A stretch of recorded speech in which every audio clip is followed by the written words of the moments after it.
What's up, everybody? Welcome back to my stream for Monday night. I'm still covering for Tampa Boys Customs here. Welcome, everybody. I started this a little bit early because I might have to walk away for a few minutes and help somebody. So I started this early. What's up, Craig? We got Big Bucks Mowing. We got Old School. We have Froggy. Okay, Craig. Thanks for stopping by. Gordon, Steven. Yeah, I got to help my uncle here shortly, but I figured I'd start this early. Right now I gotta start on this while I'm waiting on him. We gotta put a muffler over on this. And I will eventually put the link in so if anybody wants to join. What's up, Wayne?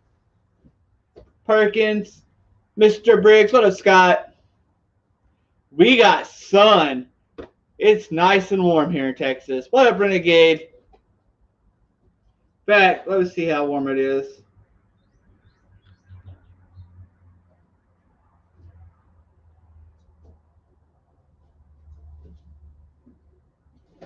All right, can't get to that.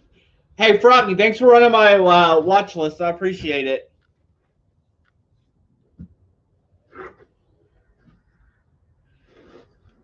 I will add the invite if anybody wants to join. Y'all know what to do?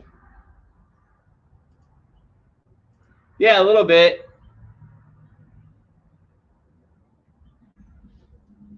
Hey, least in Virginia, it was probably cold in Virginia, but at least you missed the Texas snowstorm. That was awful.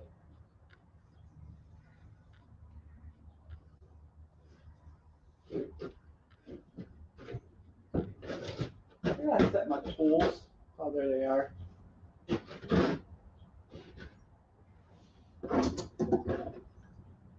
And y'all might see random ducks walking around here. I don't know why they're in my shop. They walked into my shop, and they're in my shop.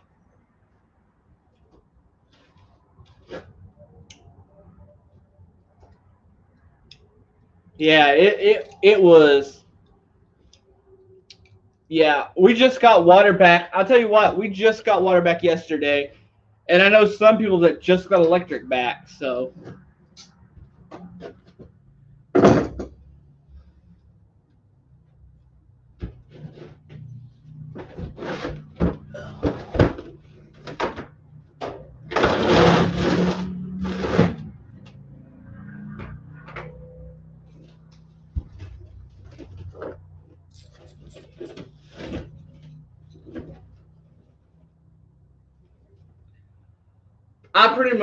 I didn't do no repairs. I had plenty of repairs, and I just didn't do no repair. I didn't do no repairs either here because it was just not.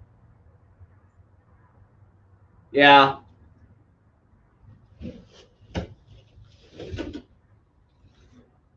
And another thing, which probably wouldn't affect you as much because you're a dealer. I'm just an independent shop. Is the parts? All my parts has got delayed. Everything's been delayed from shipping. I don't keep a whole lot of parts here. So some of my repairs this week is getting kind of delayed because I don't have the parts.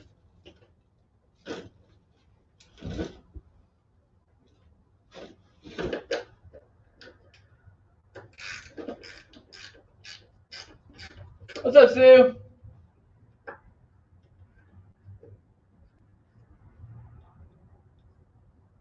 Probably talked to the owner of this mower to put the muffler back on it. He's been running it for 2 years without a muffler.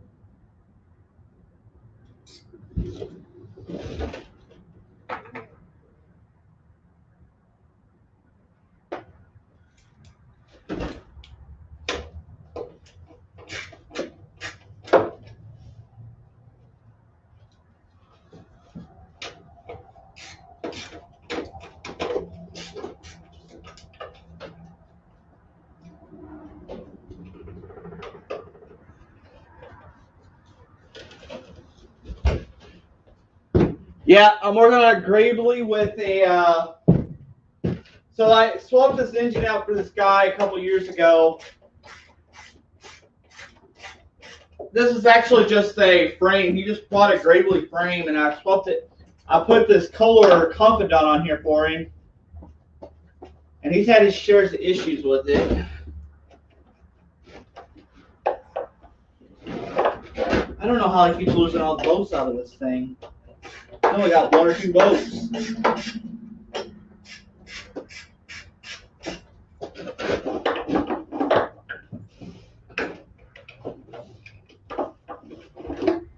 Normally, I would have to take this top off to do the exhaust, but one of his mounts are missing.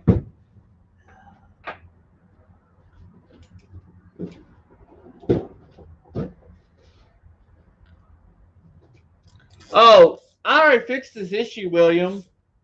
He had the ignition coils went bad, but now I'm installing. He broke off his muffler. He broke off his muffler a couple of years ago, so now I'm installing one of these.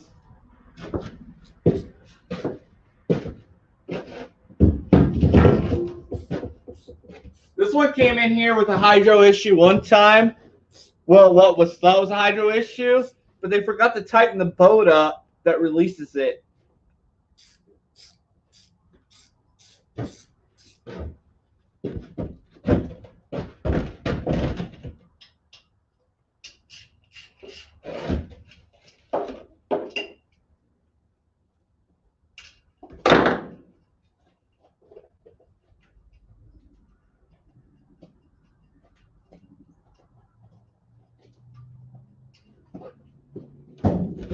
I don't know if I can swap these around.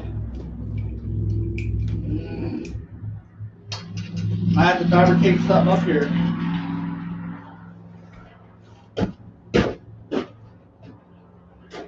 I don't know how I lost the other one. I probably lost it when we broke the muffler off.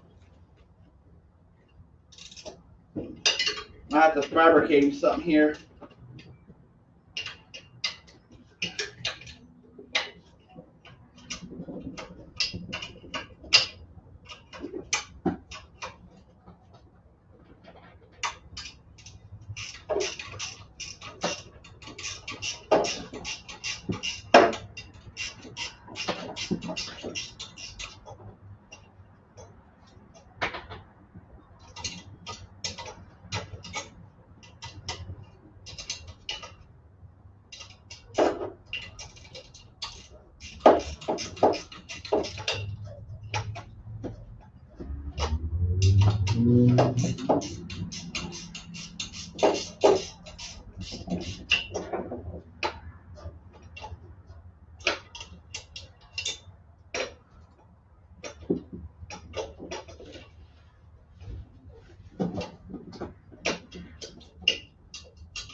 I do too. I take like several trailer loads off a year. And you know, people get mad when you tell them their stuff is junk. Like you want to keep their stuff, but personally, I don't want to keep their junk. I got plenty of junk.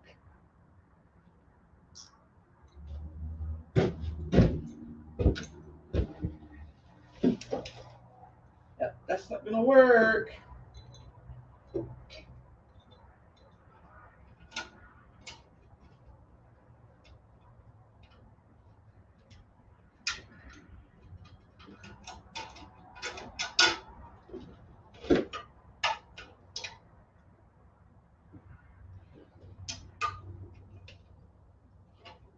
You know what? I gotta get this done at any cost.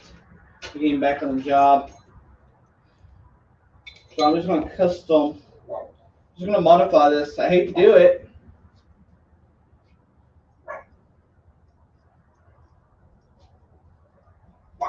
I hate to do it this way, but sometimes when you got customers like these guys that's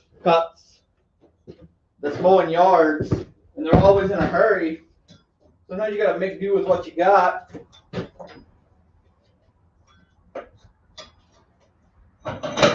So sometimes it ain't always the preferred method to do it.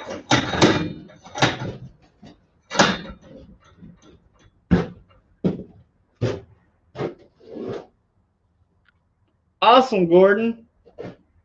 Where's...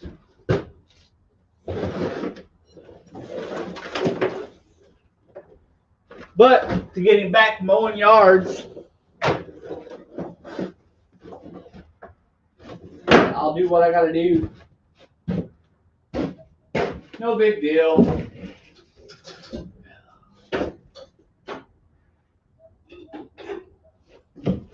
Worst comes to worst, we'll just replace it later.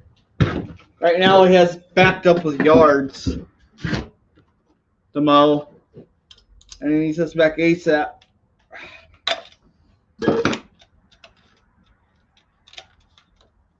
Hey, okay, Shaggy. I got some ducks running down here. Dang, put this on here.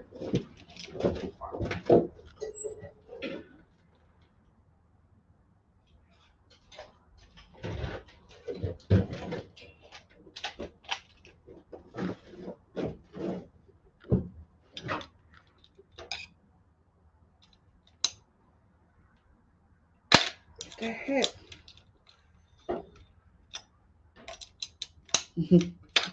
I think I probably broke the whole. Yeah, I hate them too. It is what it is.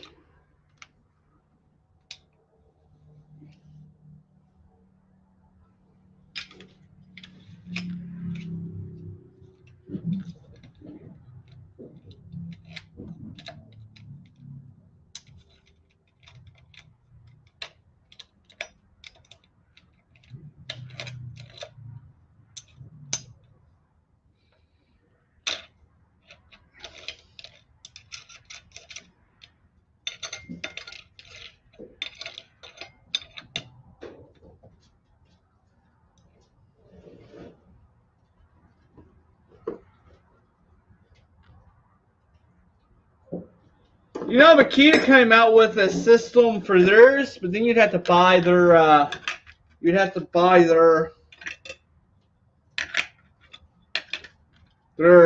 dip cutoff wheels.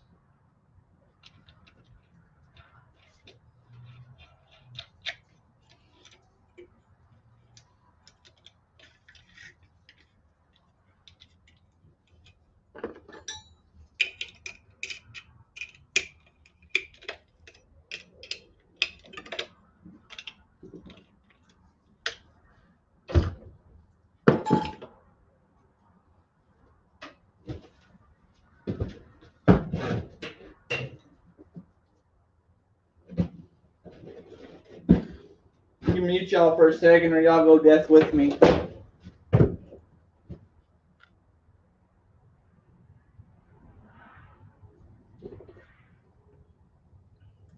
Wait, that's.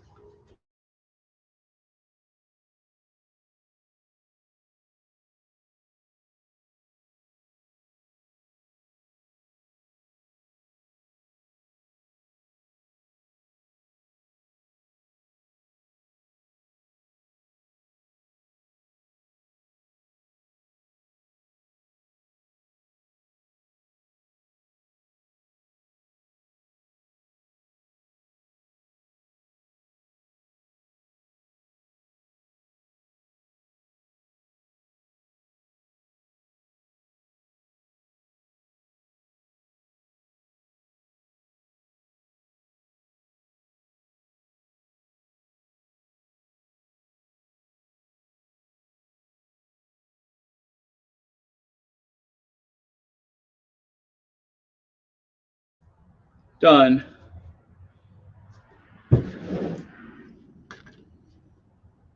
Yeah, we're in the start of the grow season. My grass is still dead, but some people's grass is already grown and grown real tall. My grass is still dead.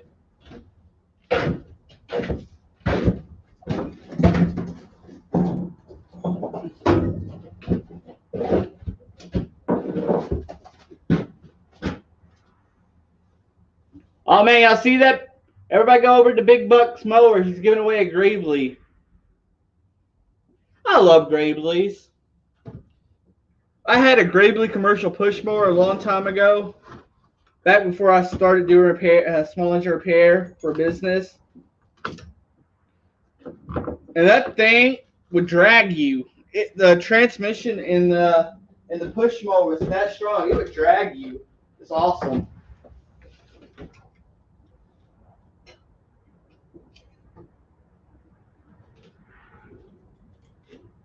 Y'all know I never owned I actually talk about zero turns. I've never owned a zero turn. I've always had other people's turns. If I need to mow my grass, I need to test something. I always had customer zero turns.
Hey, how did you get your mowers in, Robert? Did your order come in?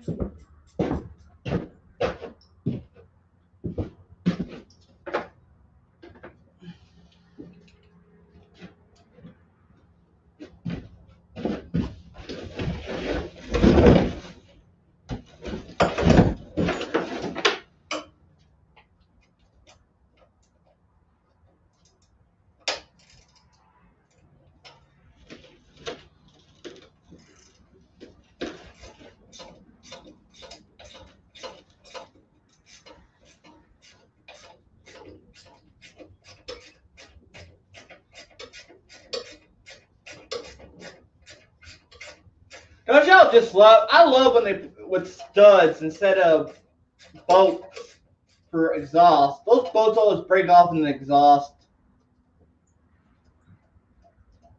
This one's came out studding off.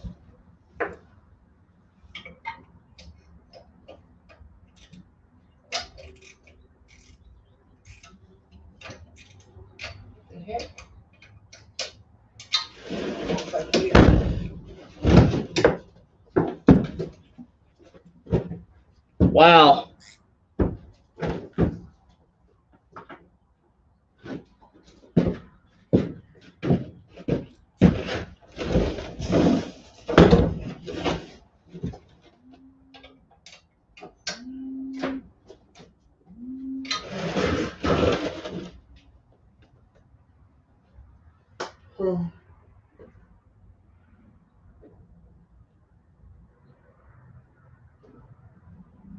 Oh,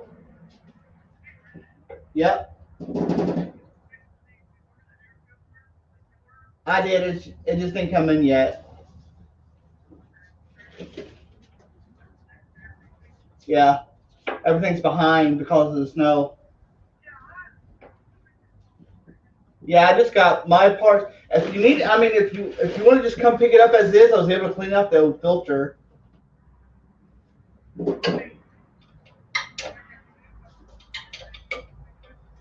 Oh no, you can run it. I was able to clean off the oil off that filter. Run it. Go ahead and just run it. I cleaned the filter.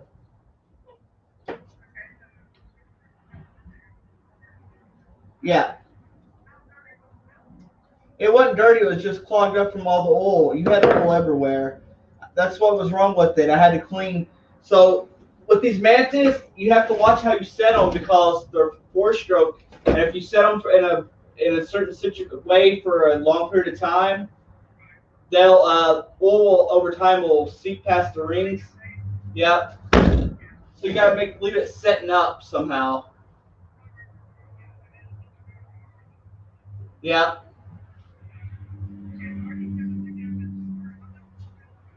It was $5.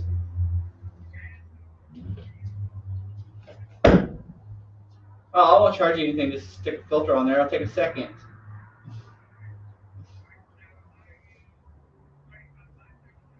Yep. Yep. Okay. See you then. I'll have my gate open by 9. I got a bunch of customers coming in. Okay. See you then. All right. Bye.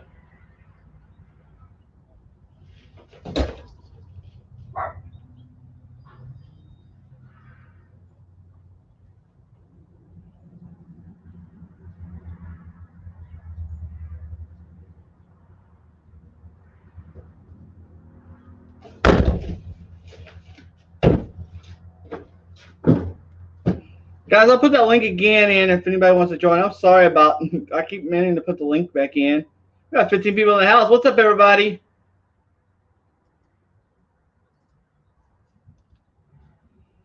I'm not trying to be a stream hog. I put it in there earlier. I just forgot to put it back in there again.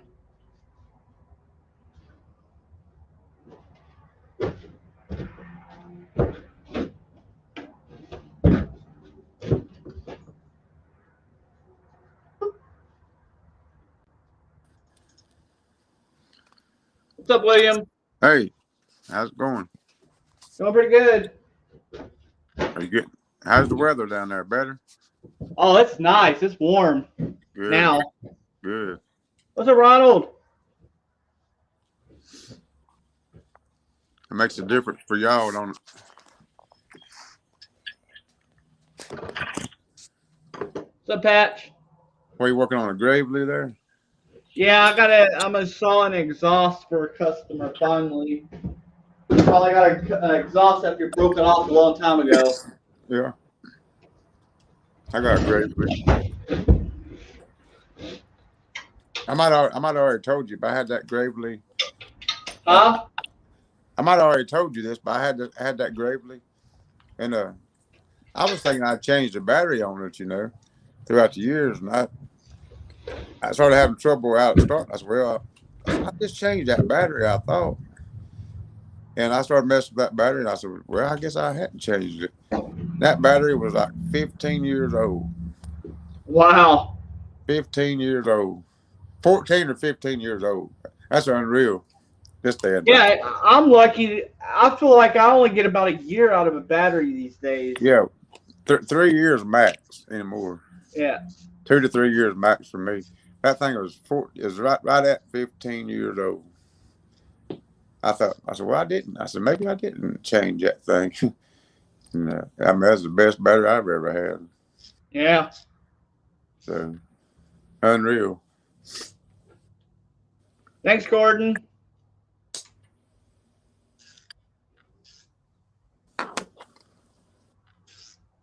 That's been a good mower. If it don't if it don't crank again, I can't say anything about it. I ain't had no trouble of it at all.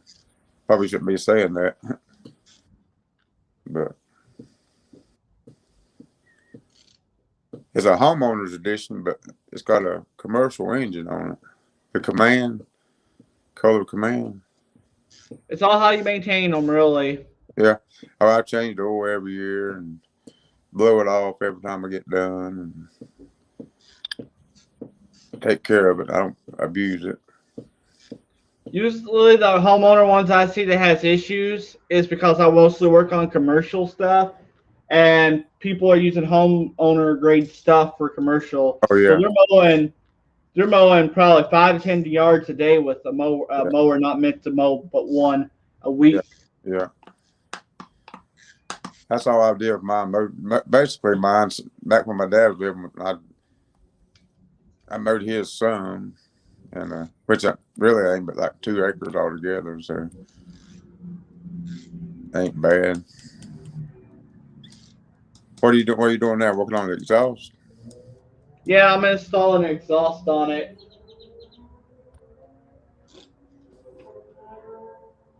I gotta finish it up because he's going to be here early in the morning to pick it up.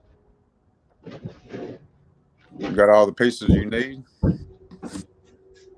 Yeah, that exhaust set him back about $200. Dang. Yeah, he bought it from Northern Tools. What'd you say? You put another motor on it for him? What'd you say, a couple years ago or something? Oh, a couple years ago, I put that engine on there for him a couple years ago. That's a brand new engine almost. Oh, okay. Robert Water says, "This is true." What's up, Antonio? Obviously, since he went almost 2 years without one.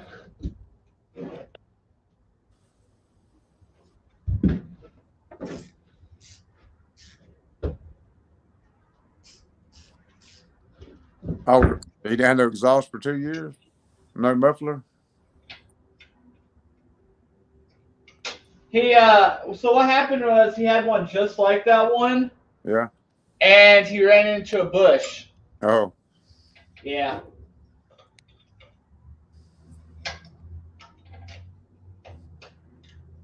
Where'd he buy it from? Gravely?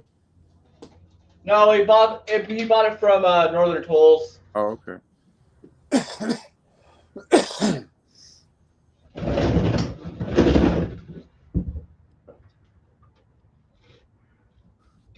I said my friend do an engine swap on a wood splitter. I think it's hard to find vertical engines. They had all kind of horizontal engines, but the vertical is hard to find. I couldn't hardly find one. I finally found one in my local shop in Hickory, and had to give like close to $400 for it. But it was a commercial engine. Yeah. Antonio said straight exhaust sounds sounds better. Hey, it had straight exhaust. I would start it up so you could hear it, but then the muffler would be hot and I can't take it off.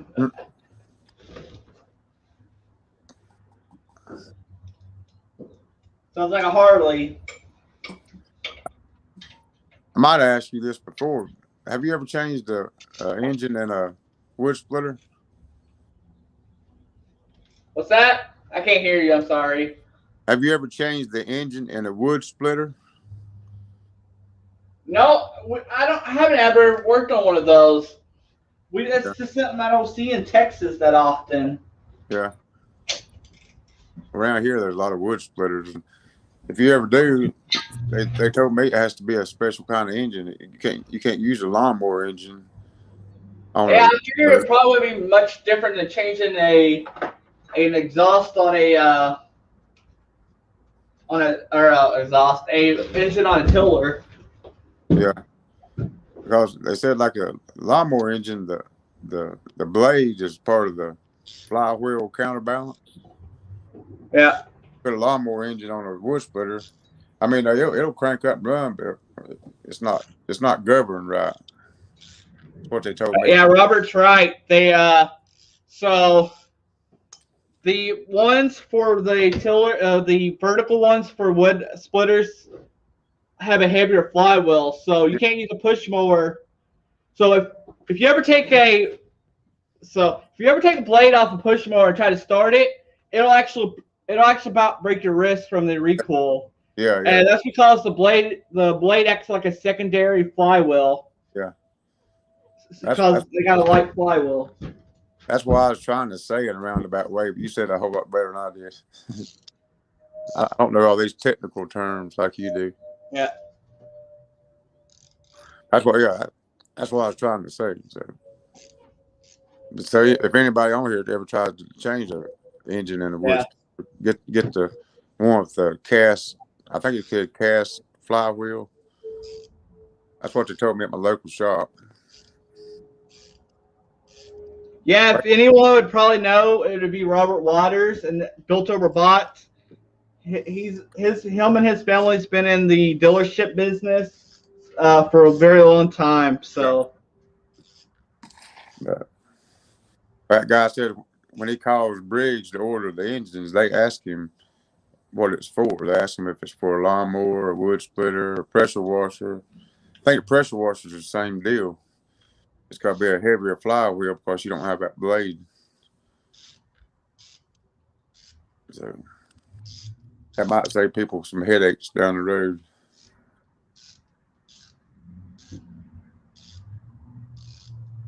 I think that's what happened. The engine he put on there, the engine he put on there was real old anyway, and it's made for a lawnmower, and it never did work right. Like I said, it about kick you when you went to pull the rope. It about kick you down. It about pull your hand off. yeah, I said something they're ain't right. teasing. They're teasing about the muffler. Yeah, I could just imagine. Yeah, it sure does add power, but I can just imagine his customers. He'd be in there mowing their yards, that loud ass pipe. If I wouldn't like that too good, about 8 o'clock in the morning when they're still sleeping.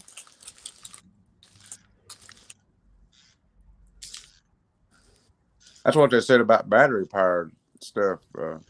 It's so much quieter. That's why people like it.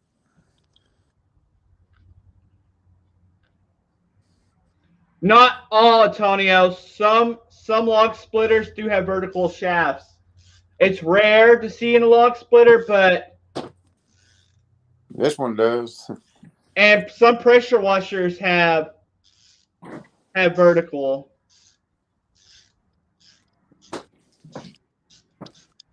It made it a headache finding an engine. I know that.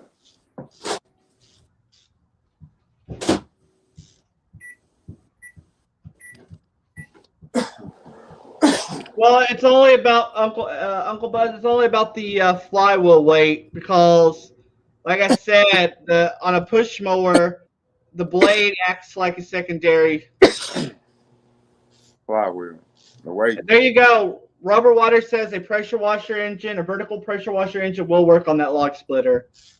Yeah, pressure washer, but not a lawnmower. He was trying to put a lawnmower engine on. Pressure Yeah, you washer. can't put a lawnmower engine. Pressure washer is the same as a wood splitter. It has the heavier flywheel, I reckon. Yeah. And you can't. But he's trying to put a lawnmower engine on it. Like you said, when you went to crank it, it about there and jerk your hand back off. A couple of times I cut my hand bad trying to start it over. I said, "Heck with this."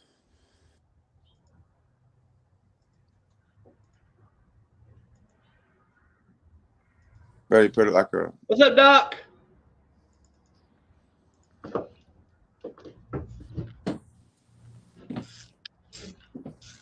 Put that link in again for anybody.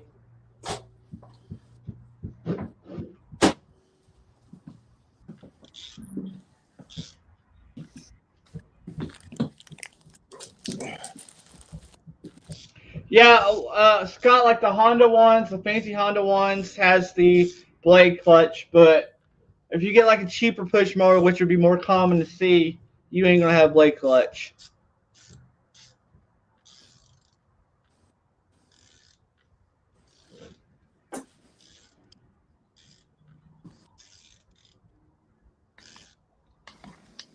Honestly, Antonio, I can't say that it is because the cheaper pressure washers, a lot of the cheaper pressure washers used a vertical shaft.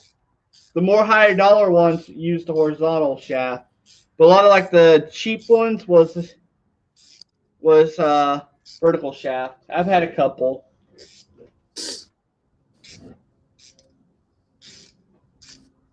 All right, guys, I'm gonna let y'all talk with William a minute. I gotta finish taking this exhaust off.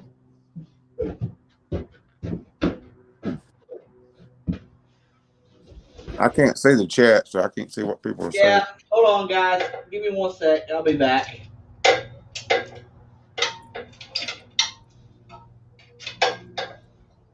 Let me go find my other phone that I can see the chat. Oh, heck.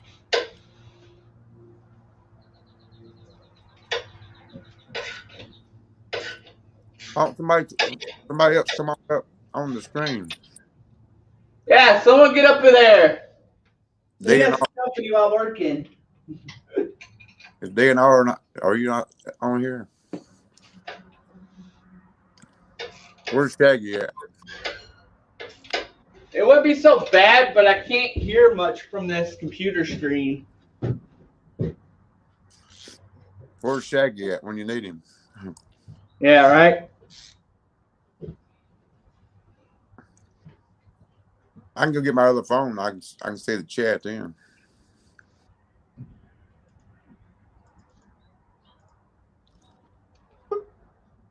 Here's Shaggy. Hey, can you hear me? Yeah, we can hear you. Yeah. All right. I have to ask every time because sometimes my microphone doesn't work. How's it going? Well, it's going good. Are you able to see the chat? Yeah, here in a minute. I can pull it up on. I can't see it, sir. Okay.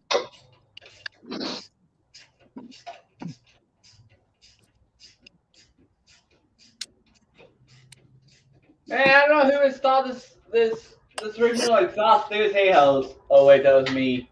Yes, Scott. We should totally bag up all of our snow and send it to Florida. Sure, Scott, send it right down there. I'm sure he'd enjoy it. I'm sure Adam would enjoy it.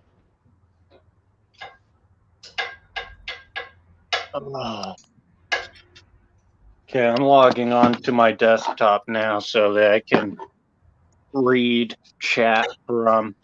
All right, Steven. See you when you get back on the YouTube side of things so that I can actually watch what's going on.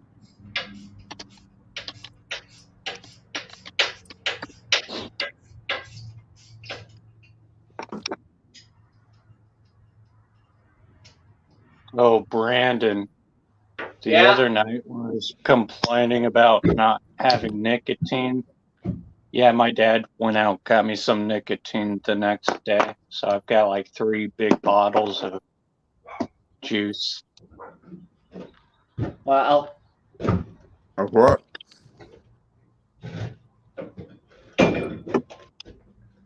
Talking about juice for my vape, William. What? Said I was talking about juice for my vape. Oh.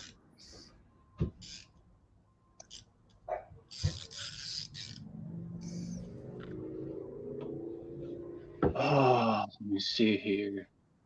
Correct, Wayne. In most models, other than like the higher dollar ones with the heavier, like some of the Honda ones.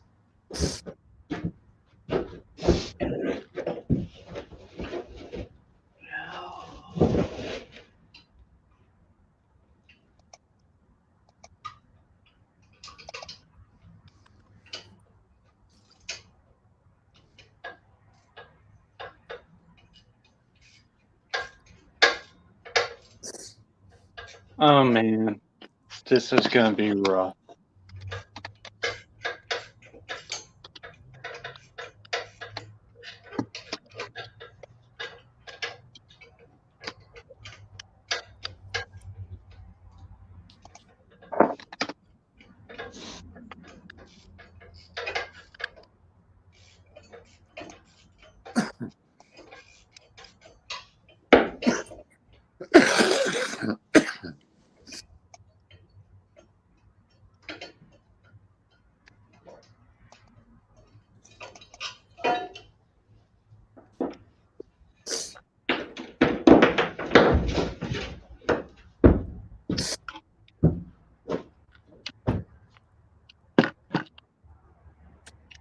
William, Scott's asking if you got a tapeworm.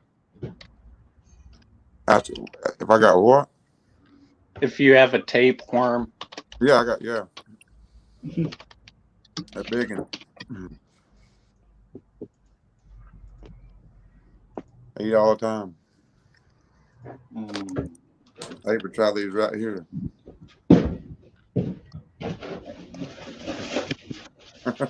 What is it? I can't see it.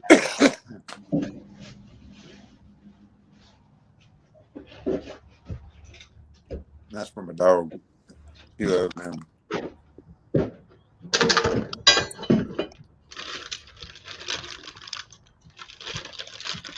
They look pretty good, though.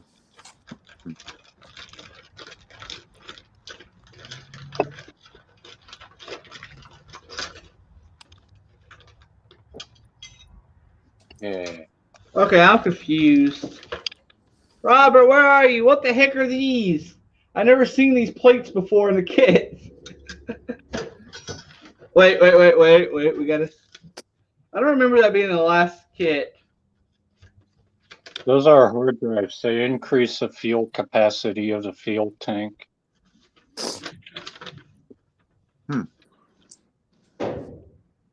Oh, they're deflectors. Deflectors.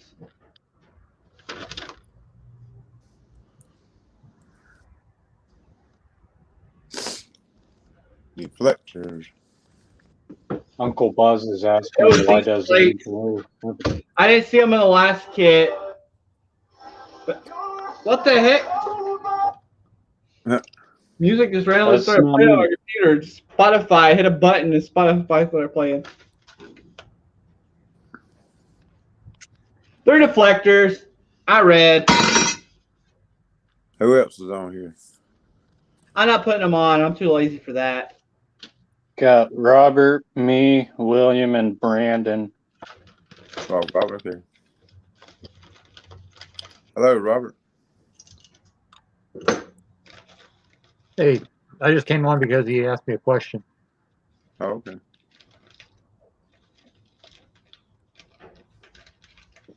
I'm in and out because I'm eating and bidding in an auction. Oh, online auction. Did I mute y'all?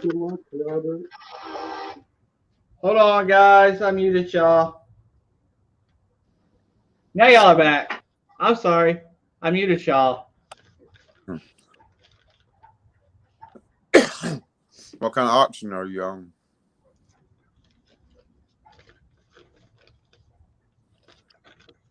All right.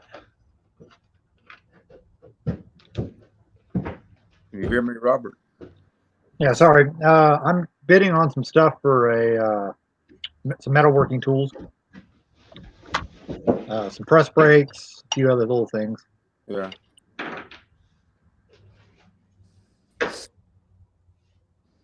You have a good chance of getting it. Are you is it looking good?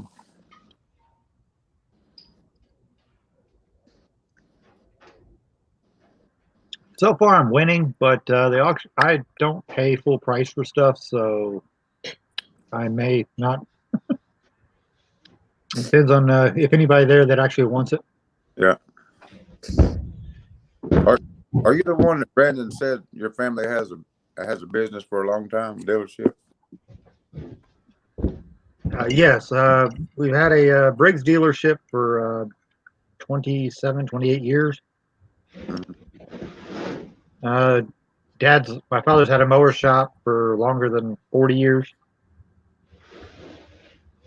I've owned the dealership for 14 years. Yeah.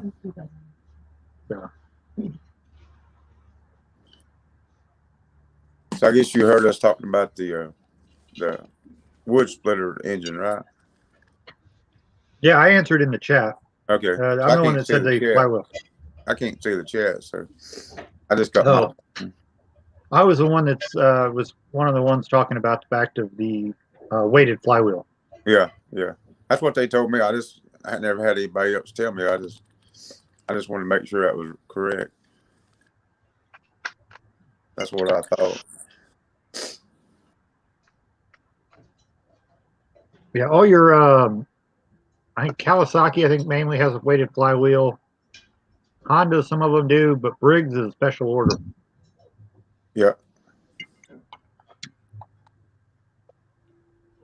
Cause this shop was going to order for me, and he asked me what's it on, and he said Briggs asked them if he orders one, they want to know what application it's going on, wood splitter, or pressure washer, or lawnmower. Yeah, you also have a the engine number will show the heavy flywheel, and you also have a shaft issue sometimes. And very rarely there is actually different bolt patterns, but that's not as common anymore.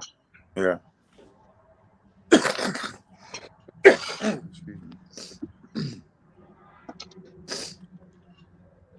So are you from Texas too, Robert? No, I'm from Illinois. Illinois. Okay. Okay.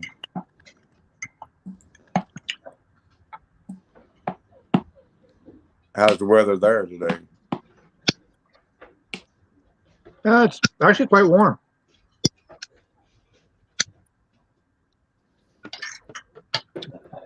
I think it got in about the 50s here today. We're supposed to get to the 50s, I think, tomorrow. I think it said 65 maybe Wednesday here. We aren't going to get there.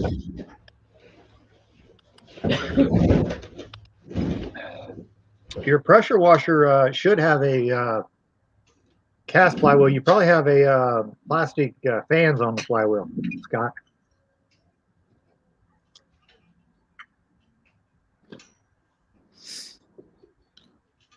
I think most people doesn't know that. You go out and put a lawnmower engine on a pressure washer or a wood splitter, and it won't work correctly. It'll work. It'll just tear up the pump and break your arm. Yeah, yeah. I can say about his old motor on there. I was trying to get it. That's before I knew it. We tried to crank it, and it jerked back. And like I said a couple times, it cut the poop out of my hand. About jerked my hand off. I said, "Shit on this. I'm done with it." He said, "What do you think about that?" I said, "You need to get you a new engine. And got the proper engine that works fine now." And Doctor, I'm from the Garden of the Gods area of Illinois, southern part. Southern part. Uh-huh. You aren't too far away from old Pterodactyl then. He lives in Indiana, right? Yeah, I'm familiar with him. Yeah. Everybody thinks his name's really Turl. It ain't. His real name is Tim Bonanza. His real name. Yeah. I've known of him longer than he's been a YouTube star. Oh, really?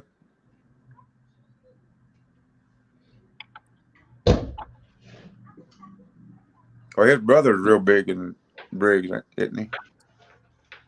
Yeah, he's got a decent sized dealership.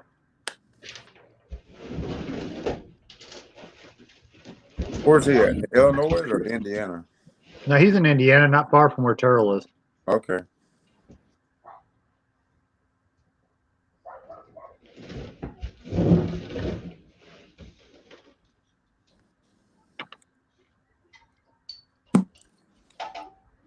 How long you been on YouTube? I posted my first video in like 2012. But I don't do that many videos, and very rarely on this channel. Although I'm about to start on this one.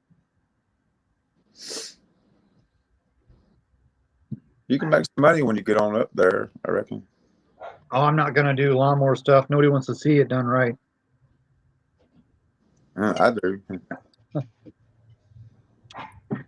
And I probably wouldn't watch Terrell. Oh, he don't do it right.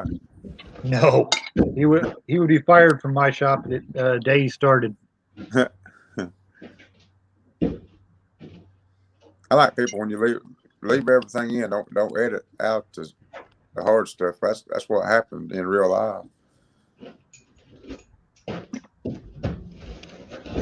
That's the problem. Basically, if somebody were to do a video of it, they have to show breaking bolts loose, and Yeah. we don't work on perfectly clean engines all Yeah. the time. There's really nobody that does how-to repair videos on lawnmowers that is doing as they do it. Yeah. You edit out the hard stuff and get back to the where it's Right. good. I mean, there's some that I actually do respect, though. I mean, I'm not going to say that there's none that I respect that do videos. I actually don't mind. I don't like the drinking, but like the small engine saloon, he actually Yeah. does tolerable videos. Yeah. I don't like Musty because I think he gives too much of his estate. He leaves out the bad areas to make himself look like a better mechanic. Yeah.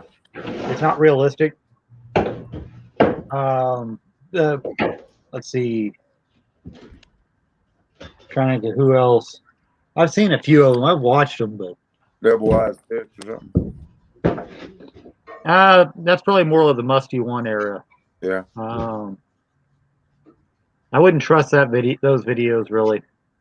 Chris Fix. Ooh, I know he's big on editing his videos. Bruce Pender. Well, Bruce. Bruce actually isn't bad. I wouldn't consider him an expert, but I don't think he would either. But some of the stuff isn't accurate information because you're looking at guys who've never worked at a shop and just made videos. It worked for them. They put the engine back together. guys.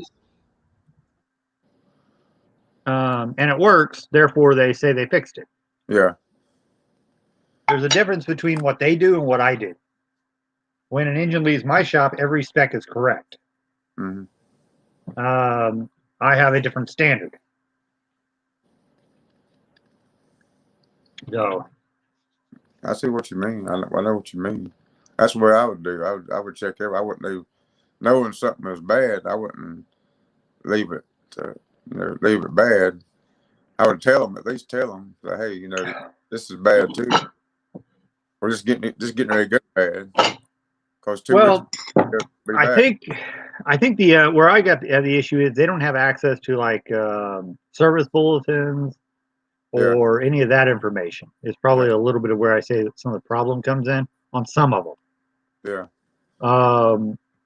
Now, like Musty, I've not seen a bad video of his, but nobody has the parts, so I think he's giving a false impression, like that of the videos. He'll bring in something and, oh, I had the parts for fixing this laying around the shop. No, he doesn't have all those parts. My shop is 10 times the size of his. I do considerably more volume because I'm actually a mechanic, a full shop owner, not a YouTube guy. There is a difference. In fact, that's a volume he can put out because I wouldn't have time to film it and produce those videos. I'm putting out work. Yeah. And I don't have the parts. So I think he gives a false impression of all the parts are the same. It doesn't work that way. Mm-hmm. That's it. I'm probably pickier than most on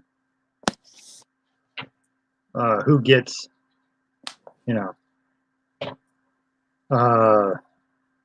who or what the standard should be.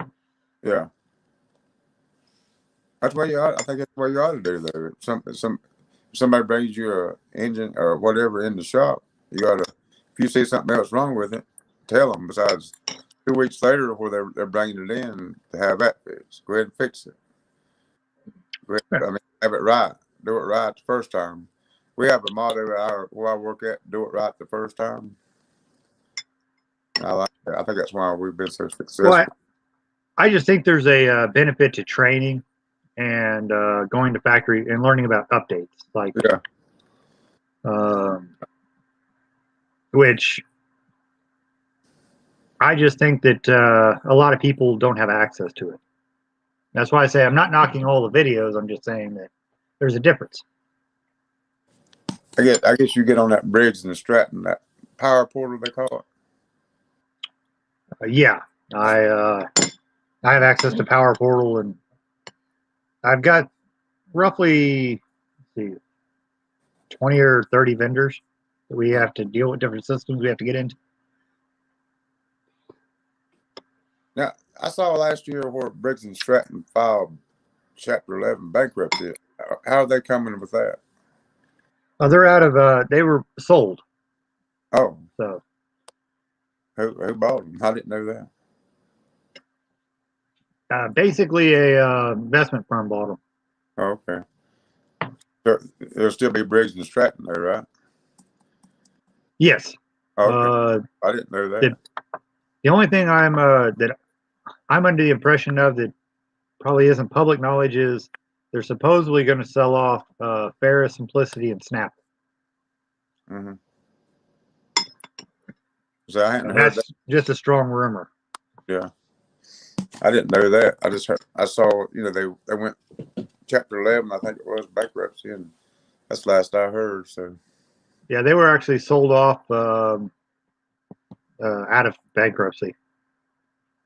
that's good. So that'd really hurt if they went out of business. That'd kill the small industry business, wouldn't it?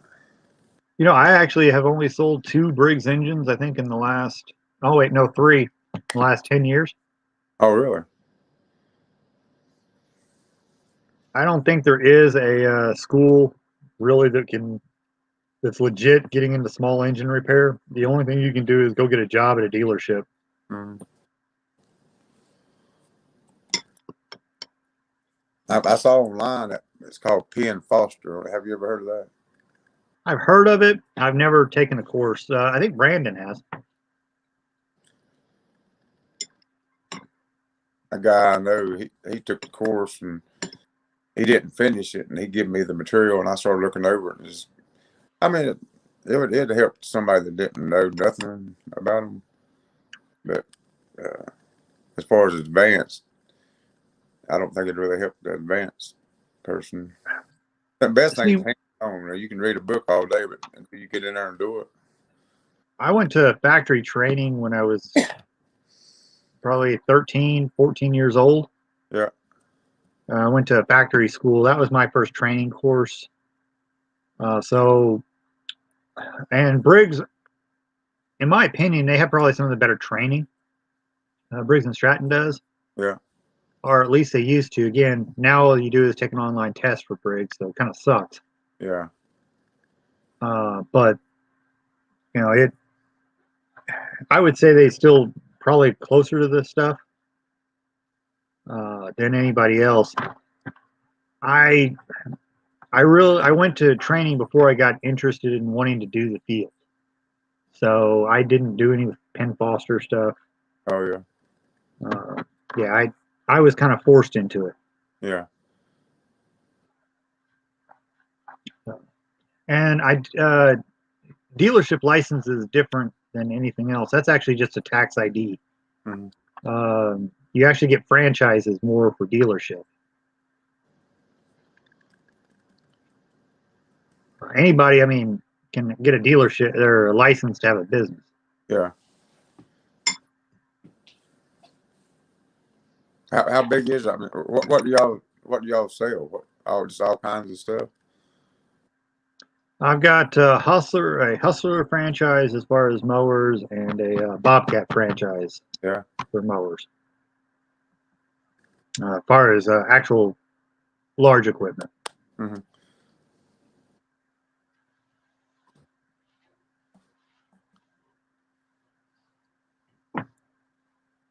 Do you like Bobcat pretty good? It's a pretty good mower, isn't it? Technically, Bobcat's more of my preference than anything else. I bought a Gravely. I wish I'd have bought a Bobcat several years ago. I think they just look beefier and more heavy duty than Gravely.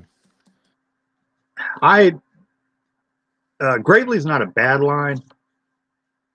Realistically, the The only ones I really hate are probably Grasshopper, as far as absolutely detest. Mm-hmm. One time I was a Bad Boy dealer. The problem with Bad Boy is they might as well not have a warranty. Why is that?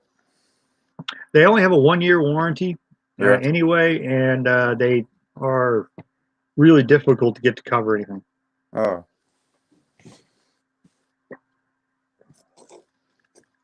We don't see too many of them around here. They're more of a cult brand than anything else.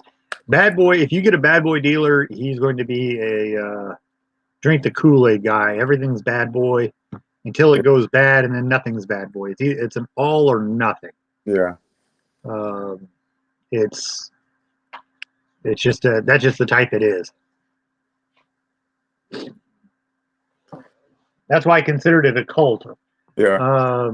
John Deere's a religion. Bad Boy's just a cult. Yeah. Yeah. How did Bad Boy get started up anyway? Where did that come from? They're started in Batesville, Arkansas by Robert Foster, who is no longer with Bad Boy. He now owns Spartan Mowers. Oh. And Phil Pulley, I think was his last name. Phil Pulley now is the president of Bad Boy. They actually started with fireworks, and then they owned a franchises of tire stores. And then Robert bet Phil that he could build a better mower than everybody else in his garage. And he did build a cheap mower that could knock down grass for a while. Mm-hmm. But ever since Robert has not been with Bad Boy, the quality, I think, has dropped. And the price has gone up. Yeah, yeah. But the thing about Bad Boy was Phil Pulley was a carny, and he could sell ice to an Eskimo. Yeah. So he gets the people to be zealots. Yeah. He can amp up people like nobody I've ever seen, and can get dealers to believe that mower could drive on water. Yeah. So, they're not necessarily junk. It's just differences of opinion. Yeah. Yeah. About like Ford and Chevrolet in the car then, or Dodge or whatever. Yeah, I mean, most of the mowers aren't junk. It's just price. I mean, and you can't go by realistically a brand or have brand loyalty anyway, because heck, Bobcat, for example, my favorite brand right now, it could start producing junk next year. Yeah. And in fact, most brands have had bad years where they started coming out with absolutely garbage models. And then they'll straighten up after they sell enough garbage, the dealers start complaining enough. And they'll fix it. So, yeah. I heard that's what happened to Gravely. Gravely, I think Arians took them over. They said Aaron's bought Gravely for the name, and now they're just Aaron's mowers. Yeah. I heard the quality really went down when that happened. I don't know. I've only owned one Gravely, so I ain't had no trouble out of it. So it did drop a little bit, but not. I don't think they're among the worst. Mm-hmm. I do complain about the Chinese engines that they're using on some of the Gravely's and Aaron's, but Bad Boy's using them, X-Mark's using them, Dixie Chopper's using them. Realistically, I would say 70% of all the mower companies are using Chinese engines on some units. Yeah. Huh. And then, as somebody said in the chat, everything does need to be fixed. It's mechanical. That is true. That's why you really can't get away from total aspect of dealerships. You need somebody to do warranties. There is not a single brand of mowers that have no warranty issues. That's why I like buying it from a dealership. Like, I've heard on here before. If you buy it from a dealership, you have somebody to service that thing. If you buy it from like Home Depot, Lowe's, they don't have nobody that you can take it back to. You got to deal with I don't know how they do it. Yeah, But you also have to look into it because you can actually sell mowers and be a dealer of mowers and not be authorized to do the warranty. Oh, okay. To do a warranty on, say, Bad Boy is the one that a lot of people have been talking about in the chat. Let's say Bad Boy. Yeah. To do a warranty on Bad Boy mower, you have to be authorized by, if it's got a Briggs engine on it, you got to be authorized by Briggs and Stratton. Yeah. If it's got a Hydra Gear transmission, you got to be authorized by Hydra Gear. Yeah. Then you got to be authorized by Bad Boy for the frame. Huh. All the warranties are separate. Yeah. If it's got a Kohler engine, you have to be a Kohler dealer. If it's a Kawasaki engine, you have to be a Kawasaki dealer. Dang. I didn't know that. Then you got like Parker and a few other Tough Torque. There's a couple other transmissions. Bad Boy will, to my knowledge, just use Hydra Gear. Mm-hmm. But a lot of your dealers cannot do warranties on anything but the frame. Oh. Because that's all separate. Uh-huh. That's why I said I had a bunch of different franchises. Yeah. Okay. Because I got a Briggs franchise because I'm a Briggs and Stratton dealer, Kawasaki, Kohler, Generac, Lawson, Hydra Gear. I mean, there's a bunch of different brands out there that I have to be franchised for to do my warranties. I didn't know that. So that's good information for everybody.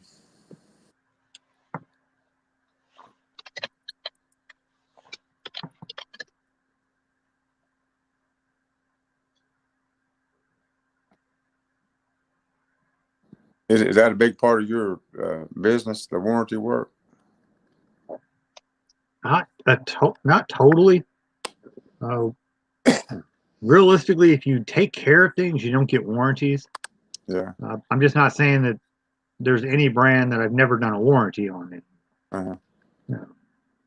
No. You could. It's not like I do a warranty on every mower I sell, unless it's got a Briggs on it. Then pretty much every mower I sell, because those don't seem to make it out of the warranty period. But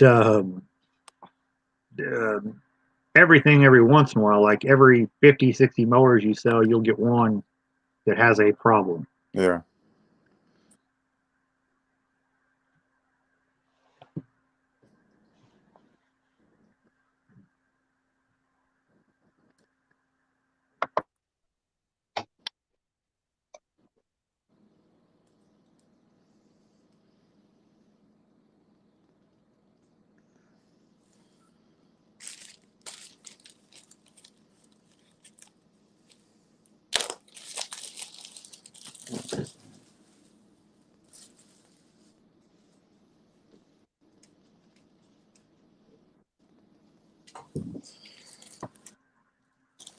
I think Brandon forgot what he was doing.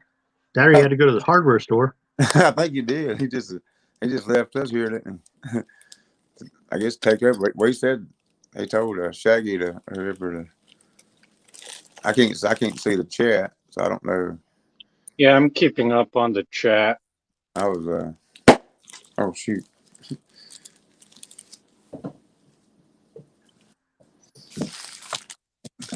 He told me to watch the chat, and I said I can't watch it. I just got my phone.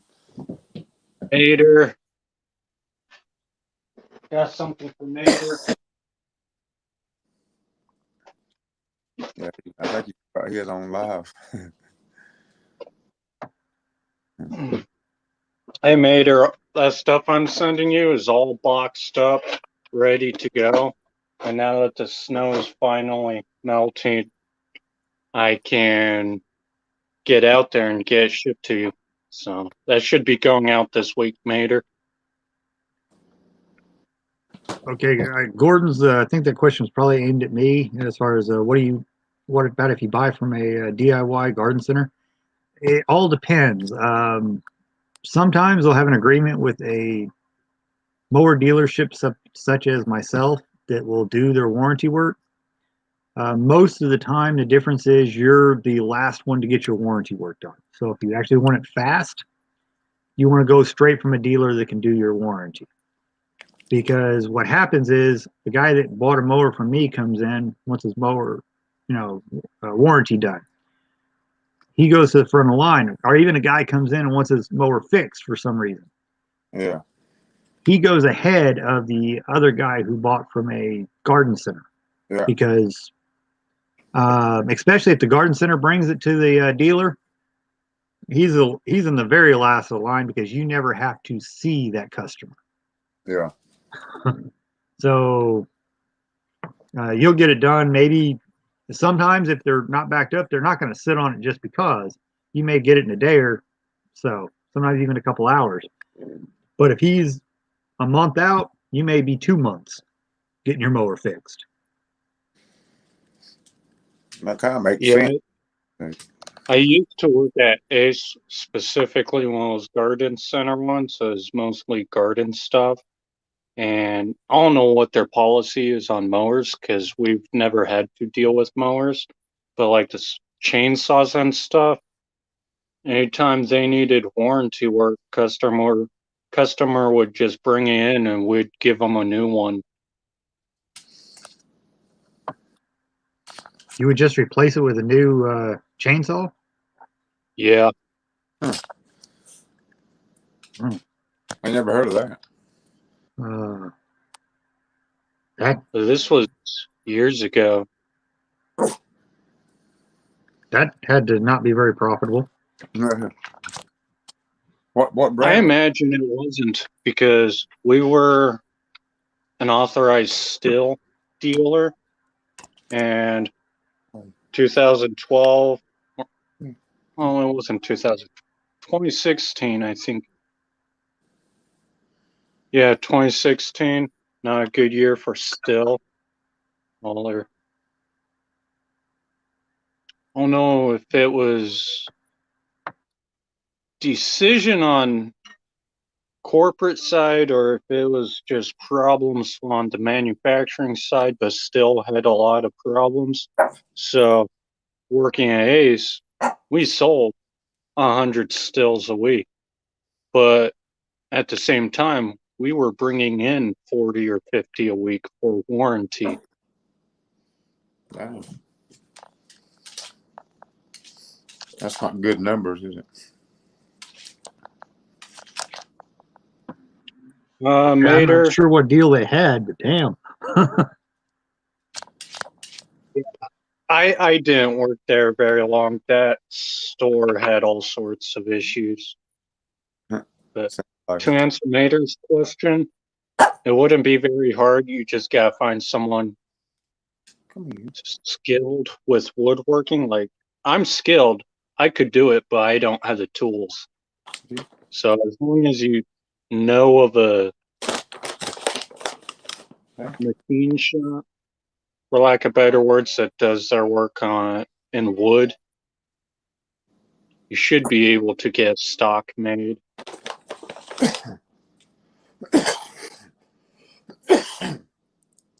But as far as how hard it is, it's not that hard.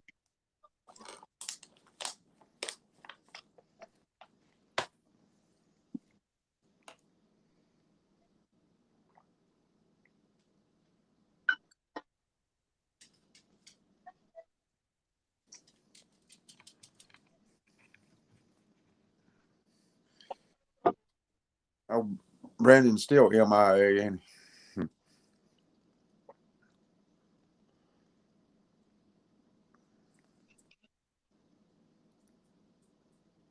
Now, there were instances where if it's something as simple as, replacing a nut that fell off or sharpening the chain, yeah, we did that work in-house. But as far as the mechanical side of it, they didn't want to touch nothing. We'd just give them a new chainsaw, send the one they brought in back to still, and they'd fix it or do whatever it is they do with those.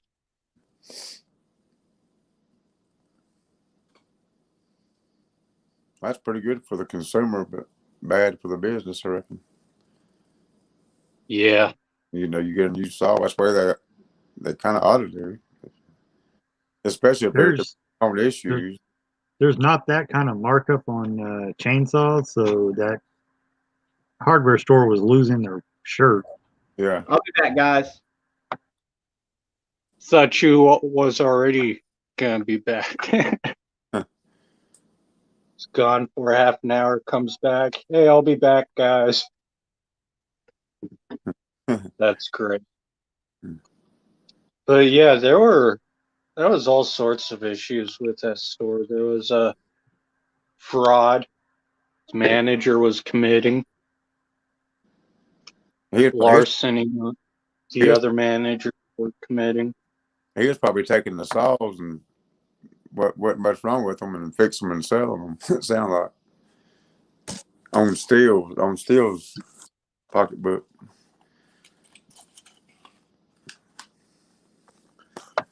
I somehow doubt Steele was taking them back. That was coming straight out of the hardware store. Yeah.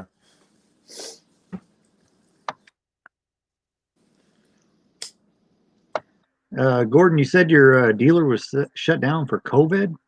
I didn't think very many dealers shut down for that. Where most states classify us as essential businesses. Yeah. It's probably a dealer that doesn't get much money. Because sometimes, I know, depending on the business and their customer base, it's just cheaper for them to close down during COVID and then reopen after.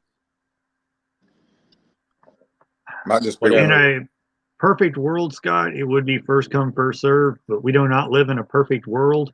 Just like in Texas, if you're rich, you didn't lose power when everybody else was. You have to take care of the guy who's spending the most money at your shop. That's just the way it is. Yeah. Yeah.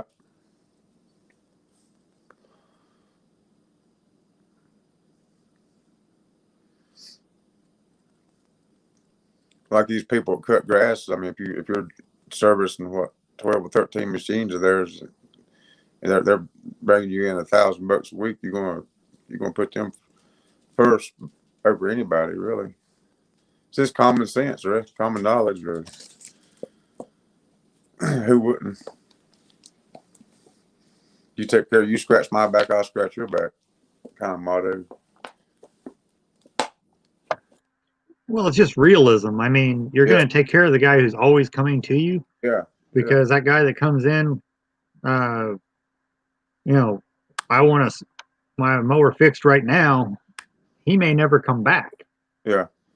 That guy that comes in every year, even for a mower service, 2 or 3 times a year for problems. It's like a commercial cutter, or even a homeowner once a year for service. He's going to be back. You're going to take care of him first. That's just business. Yeah. Yeah. I mean, I agree. I totally agree with it. I mean, like I say, you scratch my back, I scratch your motto, and you take care of the one that takes care of you. I agree. Like you're talking about the box stores. I mean, they should be put last because you don't know them, and you don't see them. And the guy that bought the lawnmower off of you.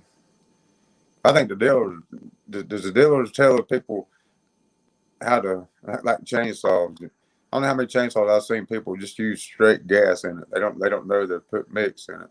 Who don't know to put mix in? You'd actually be shocked at how many people will put straight gas. In fact, the other thing is those ketchup packet mixes that are 100 to 1. Yeah. Everybody raves on those because if you run straight fuel in your 2-stroke, it will sound better than it does with oil. That is a fact. Yeah. It will last long, but it will sound great while it's running. Yeah. So these places will say 100 to 1 mix, which is half of the oil that it needs to run. Yeah. And everybody's like, well, my chainsaw runs better. Yeah, you're scoring your cylinder, but it sounds better. Yeah. And as far as do they train you, it depends on the dealership. Just like anything, there are good dealers or bad dealers. Yeah. There are hacks and they're great mechanics. Yeah. There's guys that will rip you off and charge you too much. There are guys that run honest shops that won't charge you too much. Yeah. I mean, it wouldn't take you about 30 seconds or a minute to tell people, be sure to use mix, a good quality mixed fuel or oil in your gas. Be sure, or if you don't, you're gonna have serious problems. You know, give them a little bit of training, the customer training that doesn't know because. You're getting less training on chainsaws because I think the profit margin's down to like $5 or $10. Profit on a chainsaw, so you're getting less and less on that. But All right, I'm back. Stephen, if you're on a new customer, it depends on where I said you're the last one weighted. Is normally if you're not even their customer. If you take it to Home Depot and you want it fixed, you're last in line. If you for any dealership that I know of. Yeah. If somebody is a new customer, they're not going to probably put them ahead of everybody else. But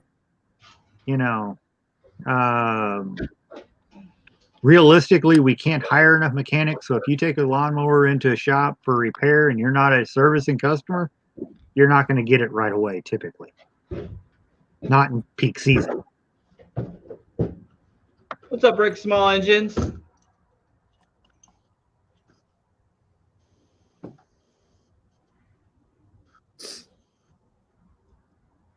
How's it going, Brandon? Good to have you back. I was doing with my uncle. I gave him a workbench to have up in the barn. That's what took so long. We've had a good chat here. I figured y'all was doing so good, I was just gonna let y'all run the stream. Well, Robert took over. There you go. Talk about warranty work and He's been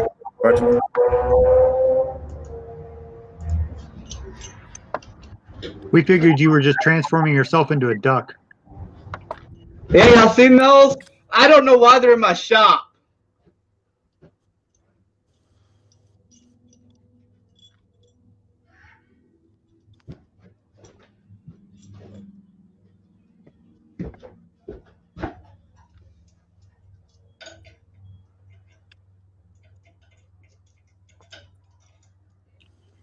What months is your peak season there, Robert? Like March through July, August? Oh, y'all had it now. Mr. Briggs is in here. Uh-oh.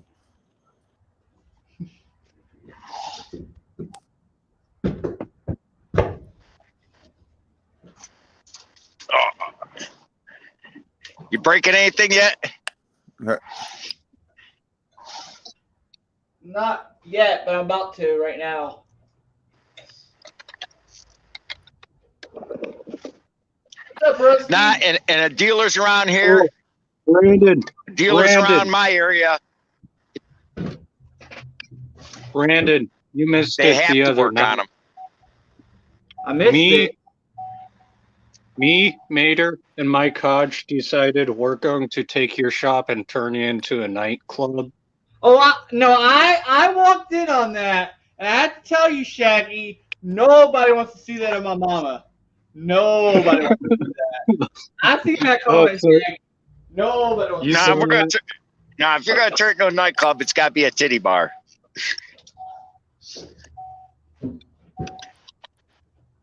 I didn't think you saw that, Brandon, because I saw it. What was funny is after I typed it, I spent a solid 20 minutes. Is Brandon going to see this? And what happens if I had commented this on his stream? Yep, I saw it.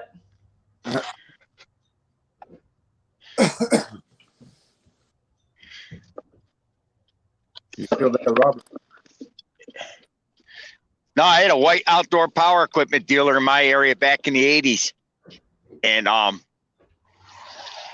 Chase Pickens sold MTD snowblowers. They're the same company. And he refused to work on the snowblowers that people brought in from that they bought at the dealer at the big box store, and he lost his franchise over it. I got an idea.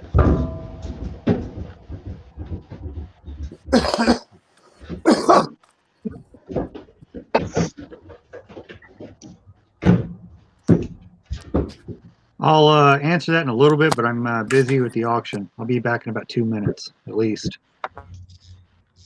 Good luck, Bob.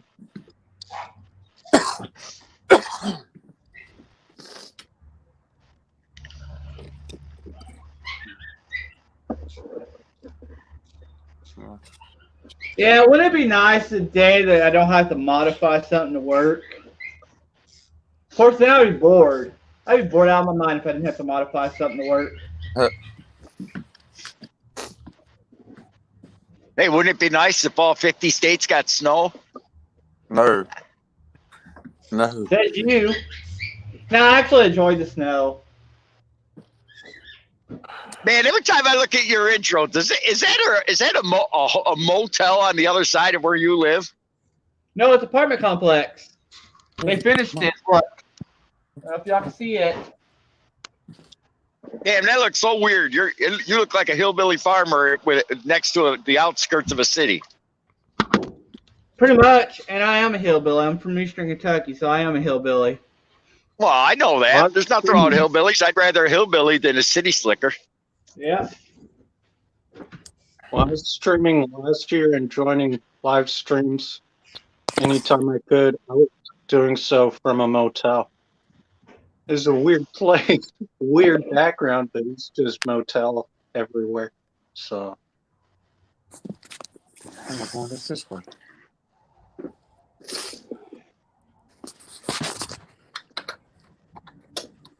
I mean, hey, I'm from the ghetto of a little hick town in upstate New York, so. There, Gordon. People laugh when I tell them I'm from a ghetto, and they go, "Oh, it can't be that bad." I had a friend of mine that's never been to my town, came and visited, that I knew from the Army. He came and visited me for a week, and I drove him through every neighborhood in this city. And he turned around, looked at me, and he says, "Why in the hell are you here still?" I said, "This is what I know. I've been here my entire life." I said, but also, when you got two parents you got to take care of, you can't just pack them up and leave.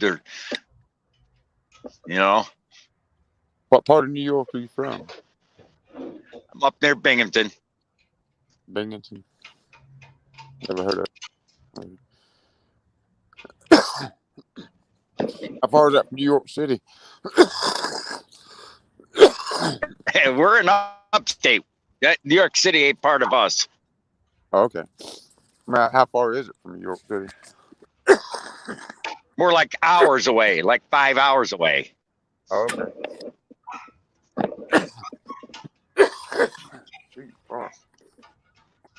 I'm 300, 400 miles, depending on which direction you go there from New York. That place don't exist to us upstaters. We're the real New York. Yeah. My ex-wife was from New York.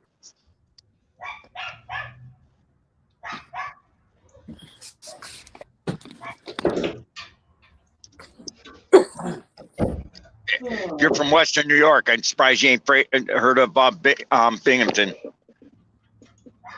You got Binghamton. You got Corning Glass Works around there.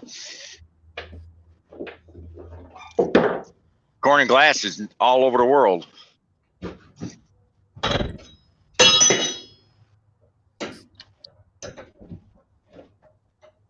They build diesel exhaust. They build diesel exhaust. They used to make dishware, cookware. They build fiber optics now. Diesel exhaust. It's called Corning Incorporated. Oh, yeah. It used to be a part of.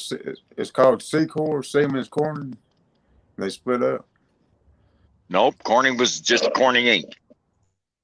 There used to be a place locally. It's called Siemens Corning, and yeah, that's one of their divisions.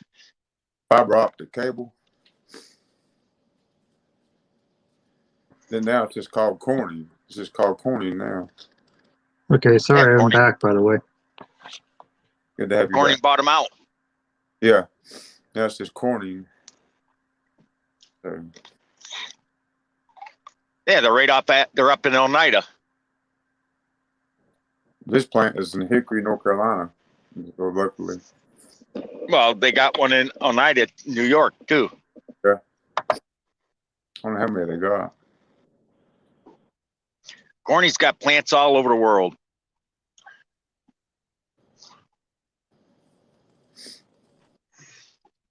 I worked there as like a temporary for about 3 or 4 months, and I went to their competition called Comscope. You ever heard of Comscope? Nope. We make all kinds of fiber optic cable. Oh yeah, but it's the new wave. Eventually, in 100 years, everybody will be working from home. Everything will be delivered, and the world's changing. Yeah.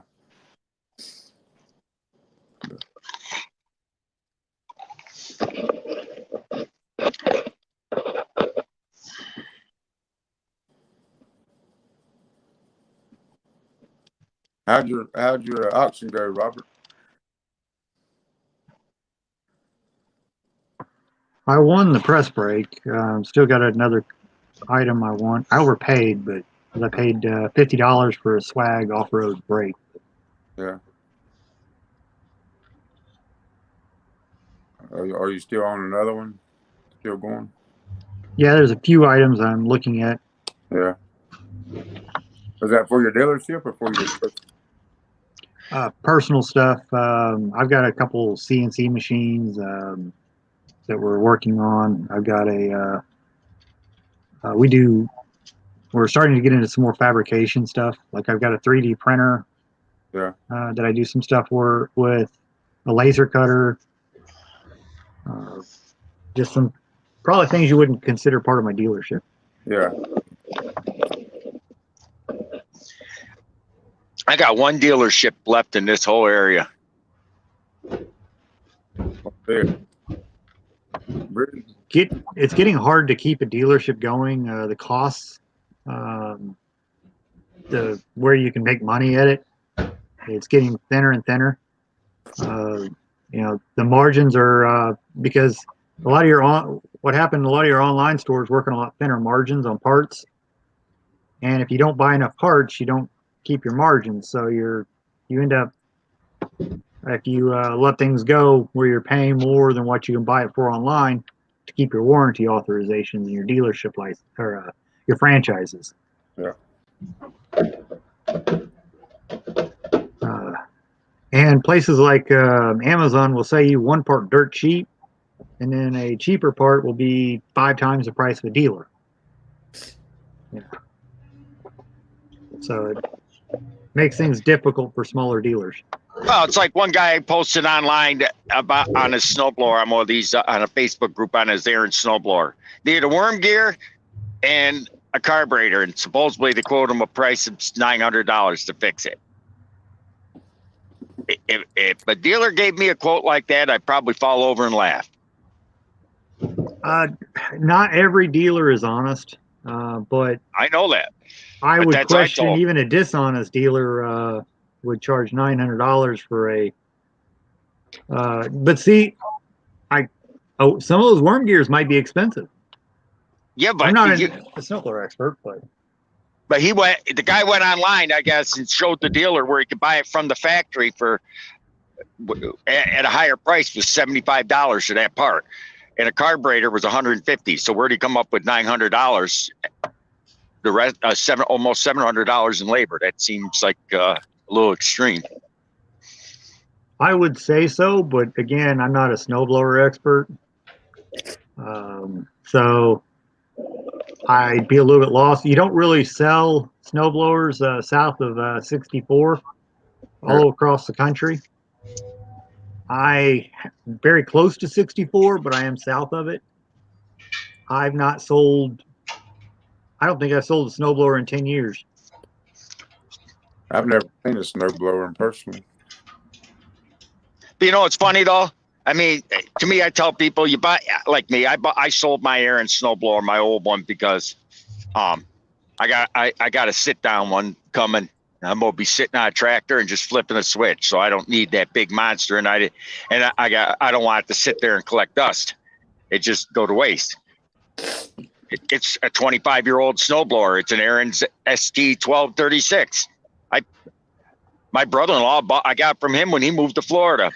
He paid $2,700 for that snowblower. I gave him $500. I've had it for 5 years. I just turned around and sold for $1,700. Huh. I wouldn't pay that, but I started out at $2,000. Some guy came and offered me $1,700 cash. He even sent me the money before he picked it up. It's like, hey, you want to give me $1,700 for a 25-year-old snowblower that you haven't even seen? Be my guest. It's probably better quality than this junk you get these days. Still don't matter. It's got 25 years worth of use on it. Yeah, I know. Yeah. But you also have the fact that if you think about it, we were paying more money in today's dollars for stuff 20 years ago than what we're paying right now for it. Yeah. Inflation had to run up the cost of materials and labor. You know, we're just not willing to pay what we used to pay for stuff, and then complain it's not as good as it used to be. Yeah. Well, it's like me. I think today's lawnmowers, you could still buy a quality lawnmower today.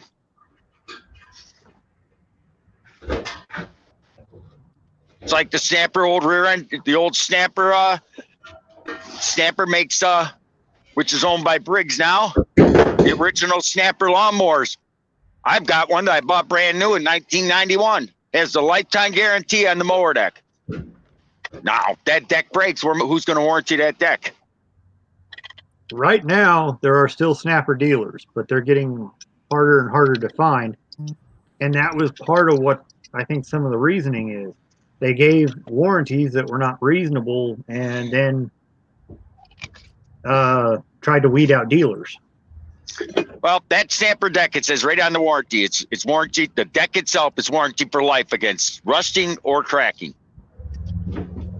Yeah, as long as you can find a dealer that'll do it. And what some of these companies are doing are dropping, making it difficult for dealers. They lose dealers, they don't have to cover the warranty. Well, my father bought one too, and his deck broke when it was 20 years old. But what was it, 2 years ago?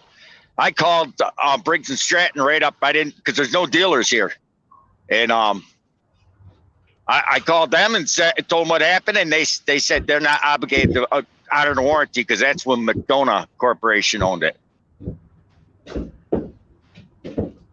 So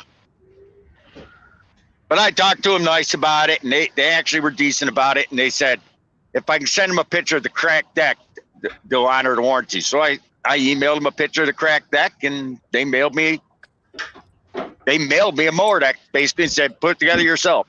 Hey, at least I got the deck. Oh, yeah. Yeah. And it's better than what some places do. I used to be a Snapper dealer. I am not anymore. So I couldn't warranty a Snapper. Now, we never sold Snapper.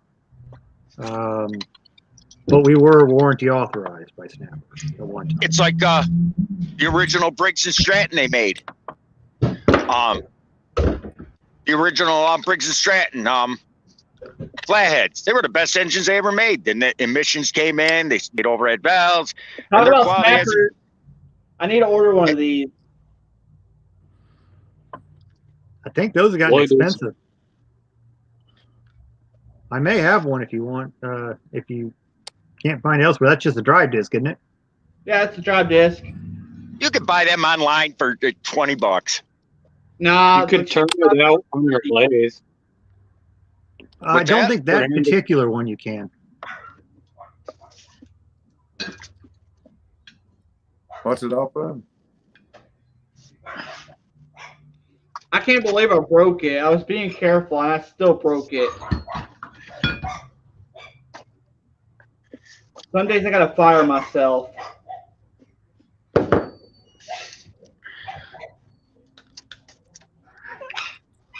Well, it's like when you said you put someone that didn't buy a dealer at your dealer at the end of the line. We had a dealer do that here, and he lost his license. His dealership. They took away his dealership. Depends on your dealer contract. I actually am an MTD dealer as well, and I do it all the time. And MTD knows I do it, and I have not lost my dealership. It's typically more to it than that when you lose your dealership. They cannot tell you where to put people in line. Yeah. They can say you have to do the warranty, but they can't tell you when you have to. Well, do this the guy warranty. was told to warranty him. At first he didn't want to warranty him because they bought him at Chase Pickens instead of him. And so he said, "Oh, okay, so I'll warranty him." But then he put him so far back. He got one guy. He actually he took the job in April, just before the mowing season starts here. And by the time he got around to fixing it was October. The guy had to go out and buy a new lawnmower in between. And needless to say, he wasn't happy. That's kind of extreme right there, though. I think that's probably more extreme than what I've ever done to a customer. I don't actually go try to hurt a customer that didn't buy from me. Yeah. Now, I may turn down the work because I'm too backed up, but that's also an entirely different thing. The reality is, and I'm just being honest with everybody because none of you are my customers that I know of. The reality is, if you did not buy from that dealer, do not expect them to put you first. Yeah. That's common sense. That's the reality. And I don't want people to go in and say, well, they have to do it because guess what? Briggs does not own that dealership. Yeah. But now I'll give you a good example. The one dealer here, he's dead now. The guy got killed in a car wreck. He worked on I bought a Skag lawnmower when I owned the company. Bought a Skag off him, and we had it for 8 years. The dealer turned around and had the place I worked needed an R0 turn. This dealer's Bobcat, so we went and bought a Bobcat. Took the Skag to him and said, "Hey, put a motor on it. It needs a new motor." Okay. You know what his answer was to me? "Well, we don't sell Skag anymore, so we're not working on it." He wouldn't put a motor on it. To me, that's stupid, but that's just, that's just stupid business. I'll put a motor on a Skag. I don't sell a Skag myself. Never have. I'd still put a motor on it. Yeah. But that's just that's stupidity. Now I have also, though I'm not in his shoes, you could also be so far backed up at a given time. I get that. Now, guy buying a brand new mower from me. Oh no. This guy would not work on anything he didn't work. No, that's just dumb business moves. I mean, you can't fix stupid. Yeah. Bad business. Actually, you can fix stupid. You just got to remove all the warning label from everything. It will eventually sort itself out. But my only thing is, I don't care what anybody does because, again, I'm not selling to anybody here. Not pushing my business on this channel. That's not my problem. But don't get the idea that if you go buy from Home Depot, they're going to put you up first. I mean, that's my only thing. I mean, I don't like people think they're getting the idea that, oh, because you go into Home Depot, they'll tell you, oh, the dealer has to fix it, have to put you first. No, they don't. They do not have to do it. Brandon, Mater wanted me to let you know he gave your mom and sister a compliment. I agree with your business profile, Robert. I mean, I totally agree. Somebody buys from me, and I'm gonna fix theirs before anybody else's. I mean, that's just common sense too, I think. Now, my personal business, though, I don't exactly go screwing everybody else. You come into my business, I'll sell you parts, I'll fix your mower. I don't care. So I'm not of the other extreme either. And I don't I think those guys will go out of business sooner or later. That's just bad business. Yeah. I just don't want people, as I said, expecting that. It all depends on what kind of a fix it is. I mean, if it's a real simple fix, fix it and go on. Then.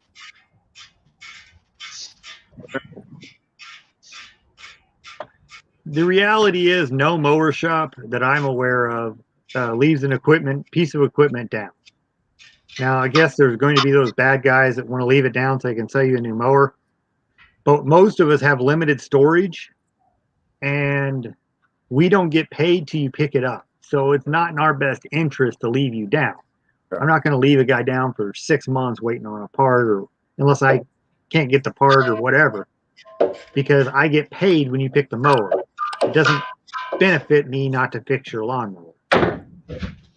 But the idea, or some people get as I said, I've been in Home Depot and I've heard them say, oh, well, they have to put you first to the front of the line. You're going to get your mower fixed that day.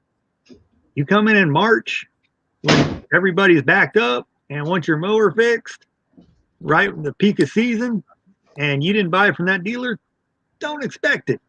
Yeah. Sorry about the noise.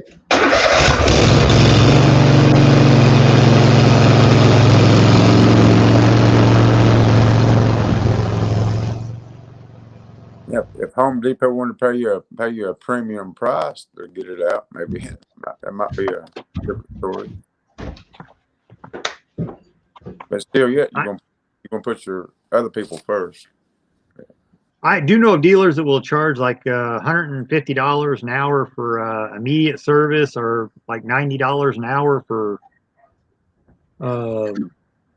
regular service. You know, but dealers will also go like, damn it, I think I'm at $65 an hour labor rate.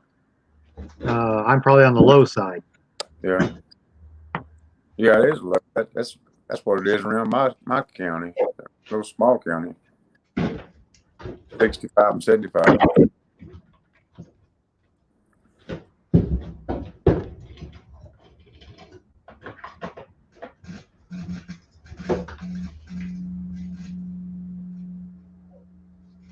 If I was a dealer, like I said, I wouldn't leave nobody standing. I mean, I wouldn't turn that. That's just turning down business. Way I see it. Word of mouth, it gets out.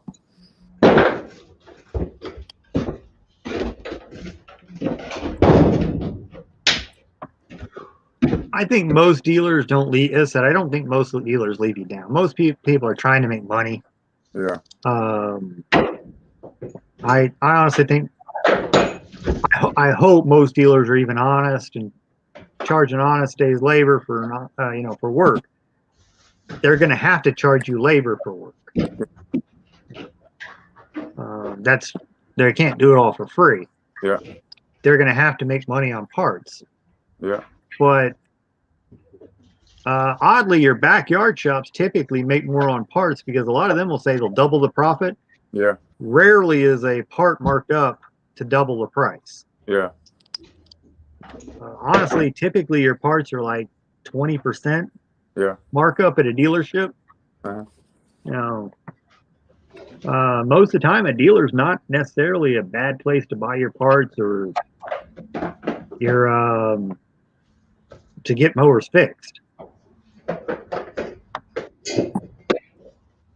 That's where me. I think a lot of stuff, but I support my local lawnmower shop. I buy from them. I think it buys cheap.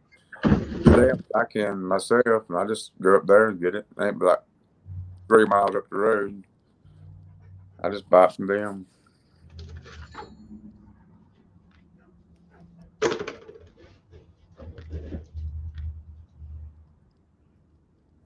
Well, my repairs are done for the night.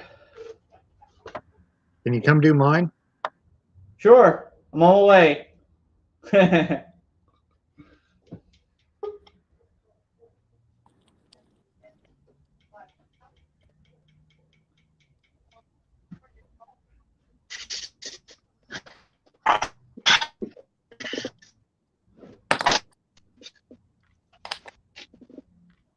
Fun.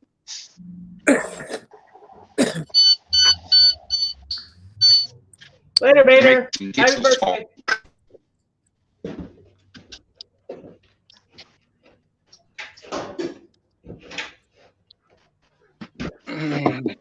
It's too dark. Tomorrow in the morning, I gotta after all this gets picked up in the morning, I gotta go to and pick up some heat shrink. I got an old welder out here and an old Miller Blue Star 1E that I gotta fix some wires on for the guy and put a stator in.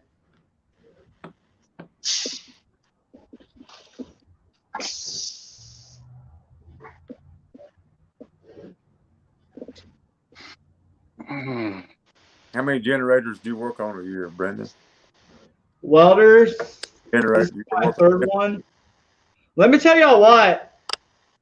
You know, they could be a pain to work on, but once you get good at working on them, that's where the money's at in the small engines. Those guys are willing to pay good money to get those welders fixed. Yeah. You getting pretty good at them? I'm starting to. They're not hard. Most of them have diagrams on the side of them. Yeah.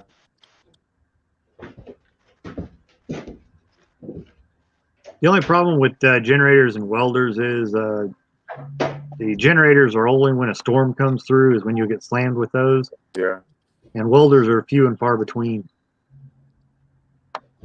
See, I got a customer. I got a couple customers that are construction companies, and they've been bringing stuff for years. They just started with the welders.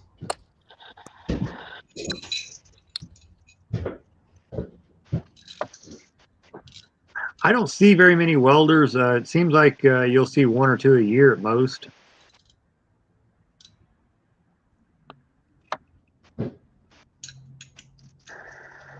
Yeah, but at least it ain't bad money. Like I said, they're here, they actually pay pretty decent. You do get less complaints out of a welder than you do anything else. I will give you that.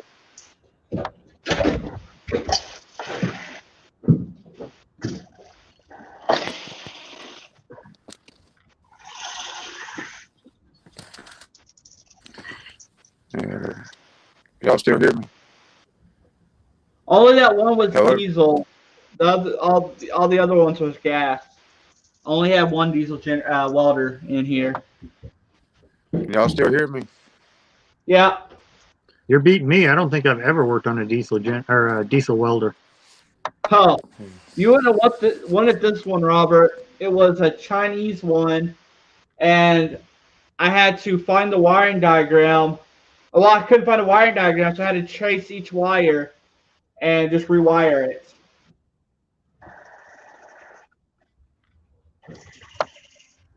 Fun. They're better you than me.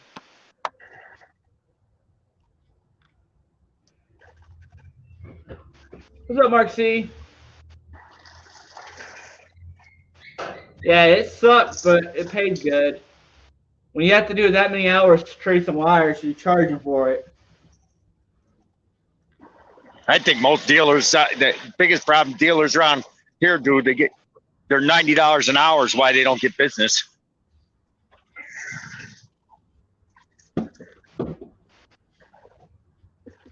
I wouldn't pay 90 an hour. I've heard of shops in bigger cities down towards Austin charging as much as $125 an hour. So Yeah, that's asinine.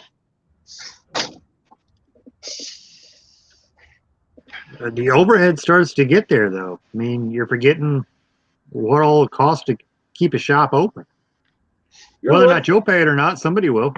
Yeah. You're looking at, especially in the Austin area, they're probably paying $3,000 a month in rent. And then you've got electric bill. You got commercial rates electric. All that other stuff to keep going. It's high.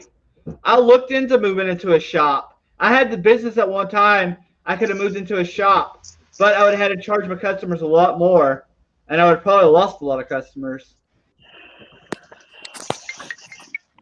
I lost connection again.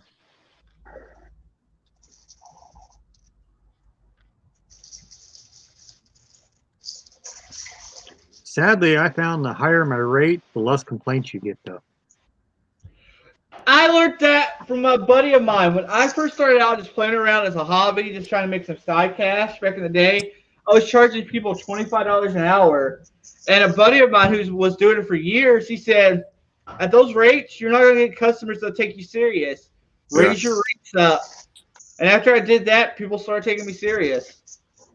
I think that's a lot of truth in that. People think for $25 an hour, like he's going to do a shit job, and for $100 an hour, I'm gonna get it done right. It's just the mental mentality of the game, I think. I heard a nurse email me telling me that she don't even get paid that much. So why should I charge that much to fix a mower? That's what she emailed me, told me. Well, what most people don't realize is they don't make exactly what their paycheck says they make, or they cost their company more than that. And they're forgetting that there is overhead. Even in a backyard shop, there's still overhead. Yeah. Yeah. A nurse doesn't, for example, have $20,000 in hand tools. A lot of mechanics do. Oh yeah. Well, it's like And you yes. said, Terrell ain't a good. Like you were saying, that Terrell don't have the parts like that. I don't know. I think he does. No, Terrell has a lot of parts. I was saying I don't think Musty's got all the parts he acts like he has. Oh, I think he does. You got to remember, he's got a lot of junk lawnmowers there. Yeah, but we're talking gaskets and new parts that he pulls out of bags in those videos. I'm just saying I don't think that it's realistic. If you watch any of his videos, one time he actually bought out an old dealership one time and bought all their inventory. Believe it or not. I've done that. I believe it. I bought 4 or 5. Yeah. I mean, so him having those parts, a lot of them do. I don't think Musty would deceive somebody like that. I really don't. He's not. If you watch his videos, he's too well loved to do that. I don't. That's just my opinion.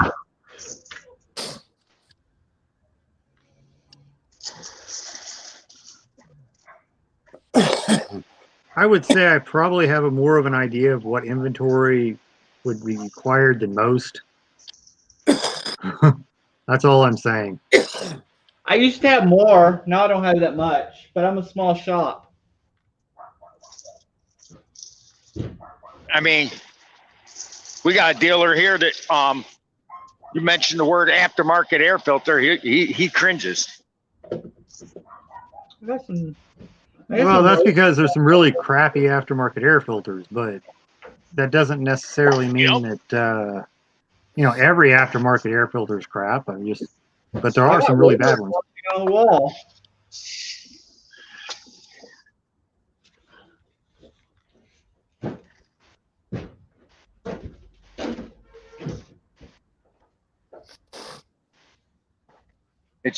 Oh yeah, that's a given.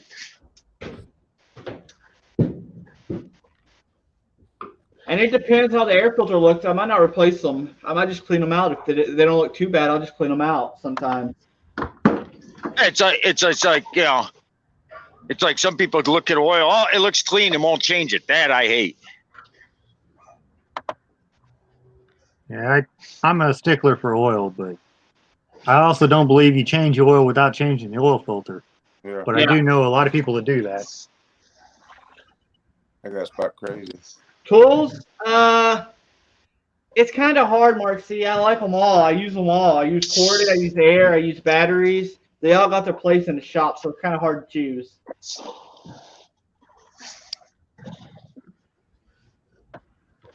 I like battery when I can use it.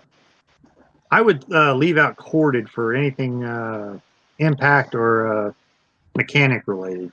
Yeah. Because those don't seem to work very well. I like my Milwaukee air battery powered. I got some D-Walk. I gotta get these ducks in their cage so they ain't pooping all over my shop. Why y'all even in my shop? Brandon, those ducks are there to get some warranty work done. We found these ducks. Ducks was wandering around the construction site next door. We ain't had ducks in years. Devin, you actually have a point. Corded grinder, it would be a corded tool I actually have had luck with or That's used. right. So I use the corded grinder a lot. I was thinking more impacts. Yeah, impact. That sort of thing. And that's my personal thing. I've never had luck with a corded impact. Somebody else may. Are y'all saying cord? How you pronounce that? Or how you spell that?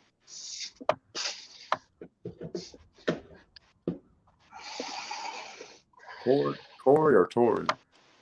Corded, electrical cord, power cord. Oh, corded. Okay. Yeah, me neither. I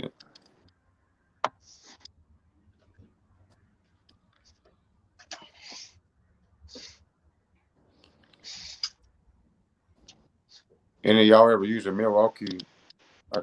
Yeah, I got some Milwaukee stuff. I like Milwaukee. I got Milwaukee, DeWalt, Cobalt, Ryobi.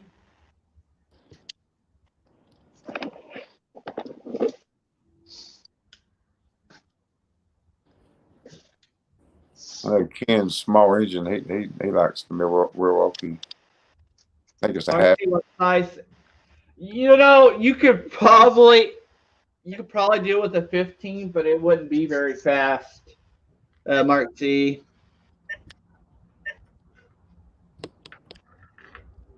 I got itty bitty air compressor up above me that runs a lot of the impacts in here, and it takes a while to fill up.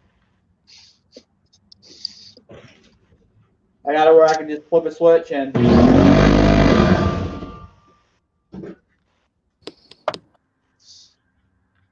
Air tools only work if you've got a mounted air compressor and hose reels where you can get to it. Having to pull out an air compressor makes them useless. Then you gotta wait for it to build up pressure sometime. Mostly my air compressor gets used for either a blowgun or tire to fill up tires. That's about it.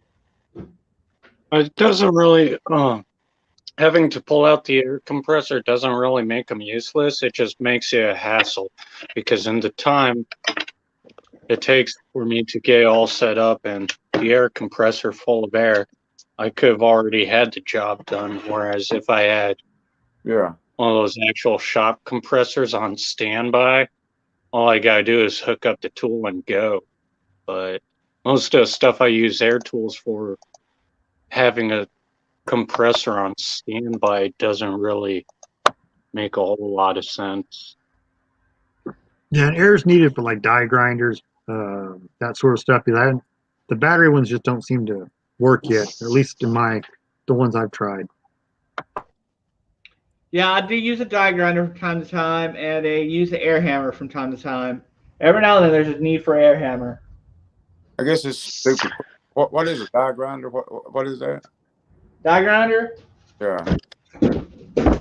I don't know what it is, but that and your sandblaster and plasma take air. Oh, okay. Oh yeah, that's right, plasma. What's y'all's opinion about what do you say, 20? Power is going to take over everything in the next while? Like lawnmowers, zero turns, and everything, battery powered, everything. Leaf blowers, chainsaws, push mowers. It's like I laugh at these. We got a dealer here that tried telling me, "Oh, you got to run straight 30 weight still." 30 weight hasn't been used in modern equipment in 20 years. Yeah. Actually, in most of your air-cooled lawnmowers, 30 weight is actually a better oil for. I read the instruction manual. 30 weight. I haven't seen. You show me a modern engine over at Valve Engine says 30 weight. Most of them say 10W30 synthetic. I got a Briggs. I got a Briggs B twin from 2000.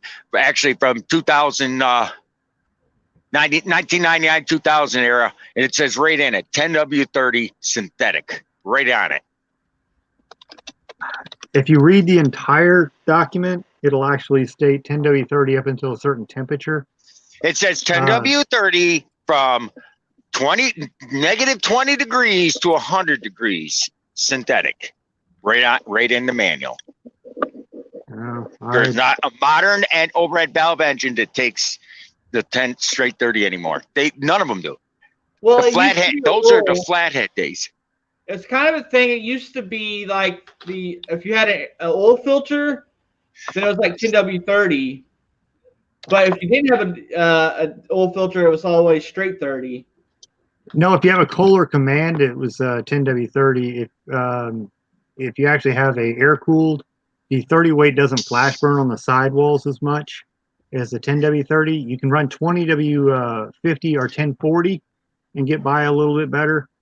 But the 1030 essentially will flash burn on the sidewalls once an engine reaches a certain temperature, and it'll create more sludge. Yeah. That's the reason that most of your engine manufacturers recommend 30 weight Here you go, Shaggy. after a certain temperature. I got your oil right here, Shaggy. This is 85. Now, one of my owners, man, you'll say 30 weight in it, not one. It's just like, it's just, no,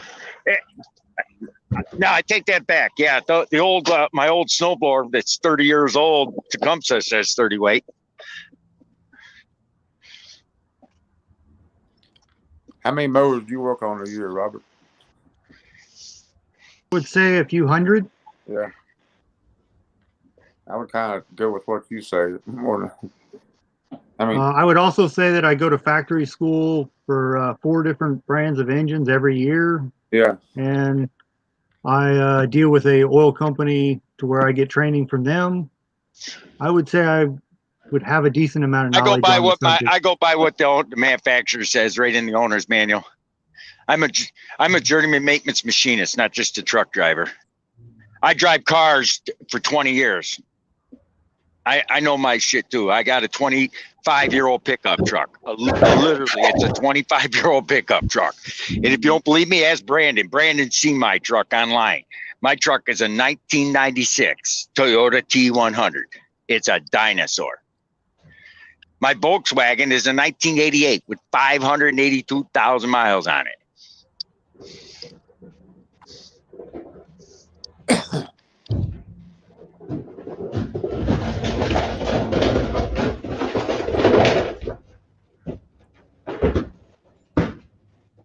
What's y'all's opinion on battery powered stuff taking over the next 5 or 10 years? Everybody says battery powered. I think it will in small and big cities because that's what they're pushing. Pollution. I do. I think it's small. I think in big cities you'll see it take over because that's what they're pushing for. But areas like rural areas, I think it's going to be at least 20 years before it takes over. Yeah. Oh, they're quieter. They're quieter, than they're less pollution. I think if you live in a city and you've got a small enough yard, battery is better technology for you. Yeah. If you live in a country with a 10-acre yard, yeah. I think it's a bad deal. Yeah. Well, I got 2 city lots, for instance. My yard is, I got 4 city lots. Excuse me. My lot is 100 feet wide and 418 feet deep, and I got 9 trees on it. I grind the leaves up with my. I have a Toro super recycler. It's just that's another thing. People don't understand. There's a difference. The regular Toro recycler is a steel deck. The super recycler is aluminum, and it's rear wheel drive. I prefer the rear wheel drive myself. I think the rear wheel versus front wheel is kind of a personal preference depending on the person. Personally, I would rather an aluminum deck than a steel, but I've got customers who probably prefer steel. But again, some of that, now there is a lot of differences and different grades of equipment. And you may be on the edge to where a battery might not be the best for you in all instances. The description you're saying, I would say probably a battery trimmer, maybe a battery leaf blower. Oh, hell no, I ain't giving up my gas. I didn't say it's equal power, but it may work. It may do the job. Like if your neighbor had one. My neighbor's might got do a it. battery powered. He goes through 3 battery packs to do his yard. He's got a Toro 60 volt. He's got 3 battery packs. I watch him charge it 3 times. My uncle Well, lives on a half-acre lot and uses an Echo electric one, and he barely goes through his batteries. Yeah, it also depends how much you got to trim. But I got, like I said, I got a lot of trimming to do. I got a hedgerow that goes all the way around my property. Now, I won't lie. I use a Black & Decker 20 volt to trim my privet hedge because it's light. It's easier than the gas. Yeah. It all depends. I mean, I can't sell battery to any of my customers because most of them have like 4 or 5 acres of yard. Battery just ain't going to cut it. But we've actually seen some battery stuff that'll go 45 minutes. Oh yeah, but you know, it's like, if I didn't, it's like in the summertime, it takes me an hour and a half to mow my lawn with a push mower, and I like to use a push mower every now and then. I don't know that a battery push mower would do what you're doing yet. Now, I don't know what they're going to have in the next 5 years, but I'm talking like a battery trimmer or a battery blower may get to where it can accomplish your yard. Push mower is going to be a while off, but that's my opinion. I've got pretty big yard, so during the summer months or mowing season, as it's typically referred to as, our Ryobi battery powered weed whacker, yard trimmer, whatever you want to call it, it doesn't even get. We've got 2 batteries for it. Had to buy a second battery, but even then, I found myself constantly swapping batteries 2 or 3 times a day just to get the job done. And sometimes I've had to do it over the course of 3 days. Is it 20 volt or 60 volt? I think it's a 40 volt. Okay. We got the 4-amp battery that came with the trimmer, and then we had to go out buy a 6-amp battery for it. Now that Black & Decker that I'm talking about that I use for my hedges, I mean, I got like 4 battery packs, and it takes about 2 of them to trim my hedge part way. When because I don't do it all in one setting. Even if I had the gas one fired up, it's just too much. I mean, you're talking 100 foot by 418 feet. One side, 418 feet. I spread it out over a couple weekends because if the one time I did do the whole thing, I started in the morning and worked until the afternoon to get it done. I mean, literally the entire day. That was just trimming it. Then I spent the next day picking up the brush afterwards. So it ain't an easy task.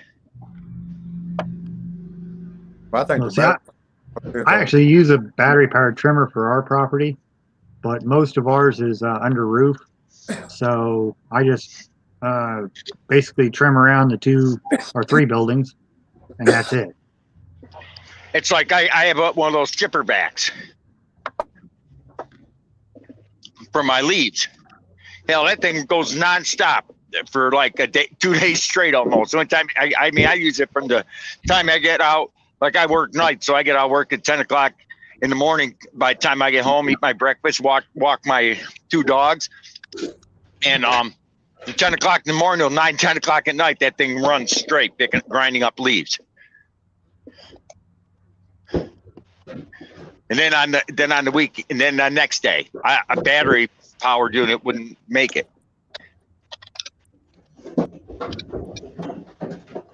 I think it's battery power. Just all depends on who's using it. Like a woman or a man, like an old woman, be a whole lot better for her just to grab a battery, like a leaf blower. Oh yeah, oh yeah, oh yeah. And I was just sitting there. I can't get this thing cranked. I can't, and she can be done. Leaf blowers especially. We used to sell battery-powered trimmers, mainly for women. I do see a use in it, but I don't think they're ready for big yards or like commercial guys. Yeah. I think that's kind of a mistake. Although I do know some commercial guys that use them. I don't see how they work out. Never sold a battery blower though. I'll be honest. Used them, but I've never sold one. Someone asked about the dog crate. I put the ducks up in it. You go have a duck roast? No. But you're talking about Terrell. He had a big thing on battery. They send the battery leaf blower, a lawnmower, push lawnmower, and something else. 3 different things. All worked out pretty good. Trimmers. I think it's trimmers. It all worked out pretty good, he said. I can say that. Depending on who's using it, a woman or a man, or how big your yard is. And you only got like a 1/4 acre or less than 1/8 of an acre. It's like me. I'm slowly converting to propane. Yeah. I'm buying propane carburetors. Dual fuel. In other words, you can run propane or gas. Yeah. Shaggy, I'm getting off of here anyway soon. I gotta go in. I gotta lock up shop. I gotta eat supper, get a shower, and go to bed. Because I got people here early in the morning picking up stuff. Oh, I still got. I'm going to be in and out myself. I still have an auction going on. So if I don't see you before, good night then, Brandon. All right, yeah. I think I'm going to call it right here, guys. Good talking to you, Robert. 3 hours, so. 2 hours and 17 minutes. Yeah, well, it's close enough. There you go. Good talking to you, Robert. Anyway, guys, I appreciate everyone coming in here. I will see y'all Saturday for Small Engine Saturday.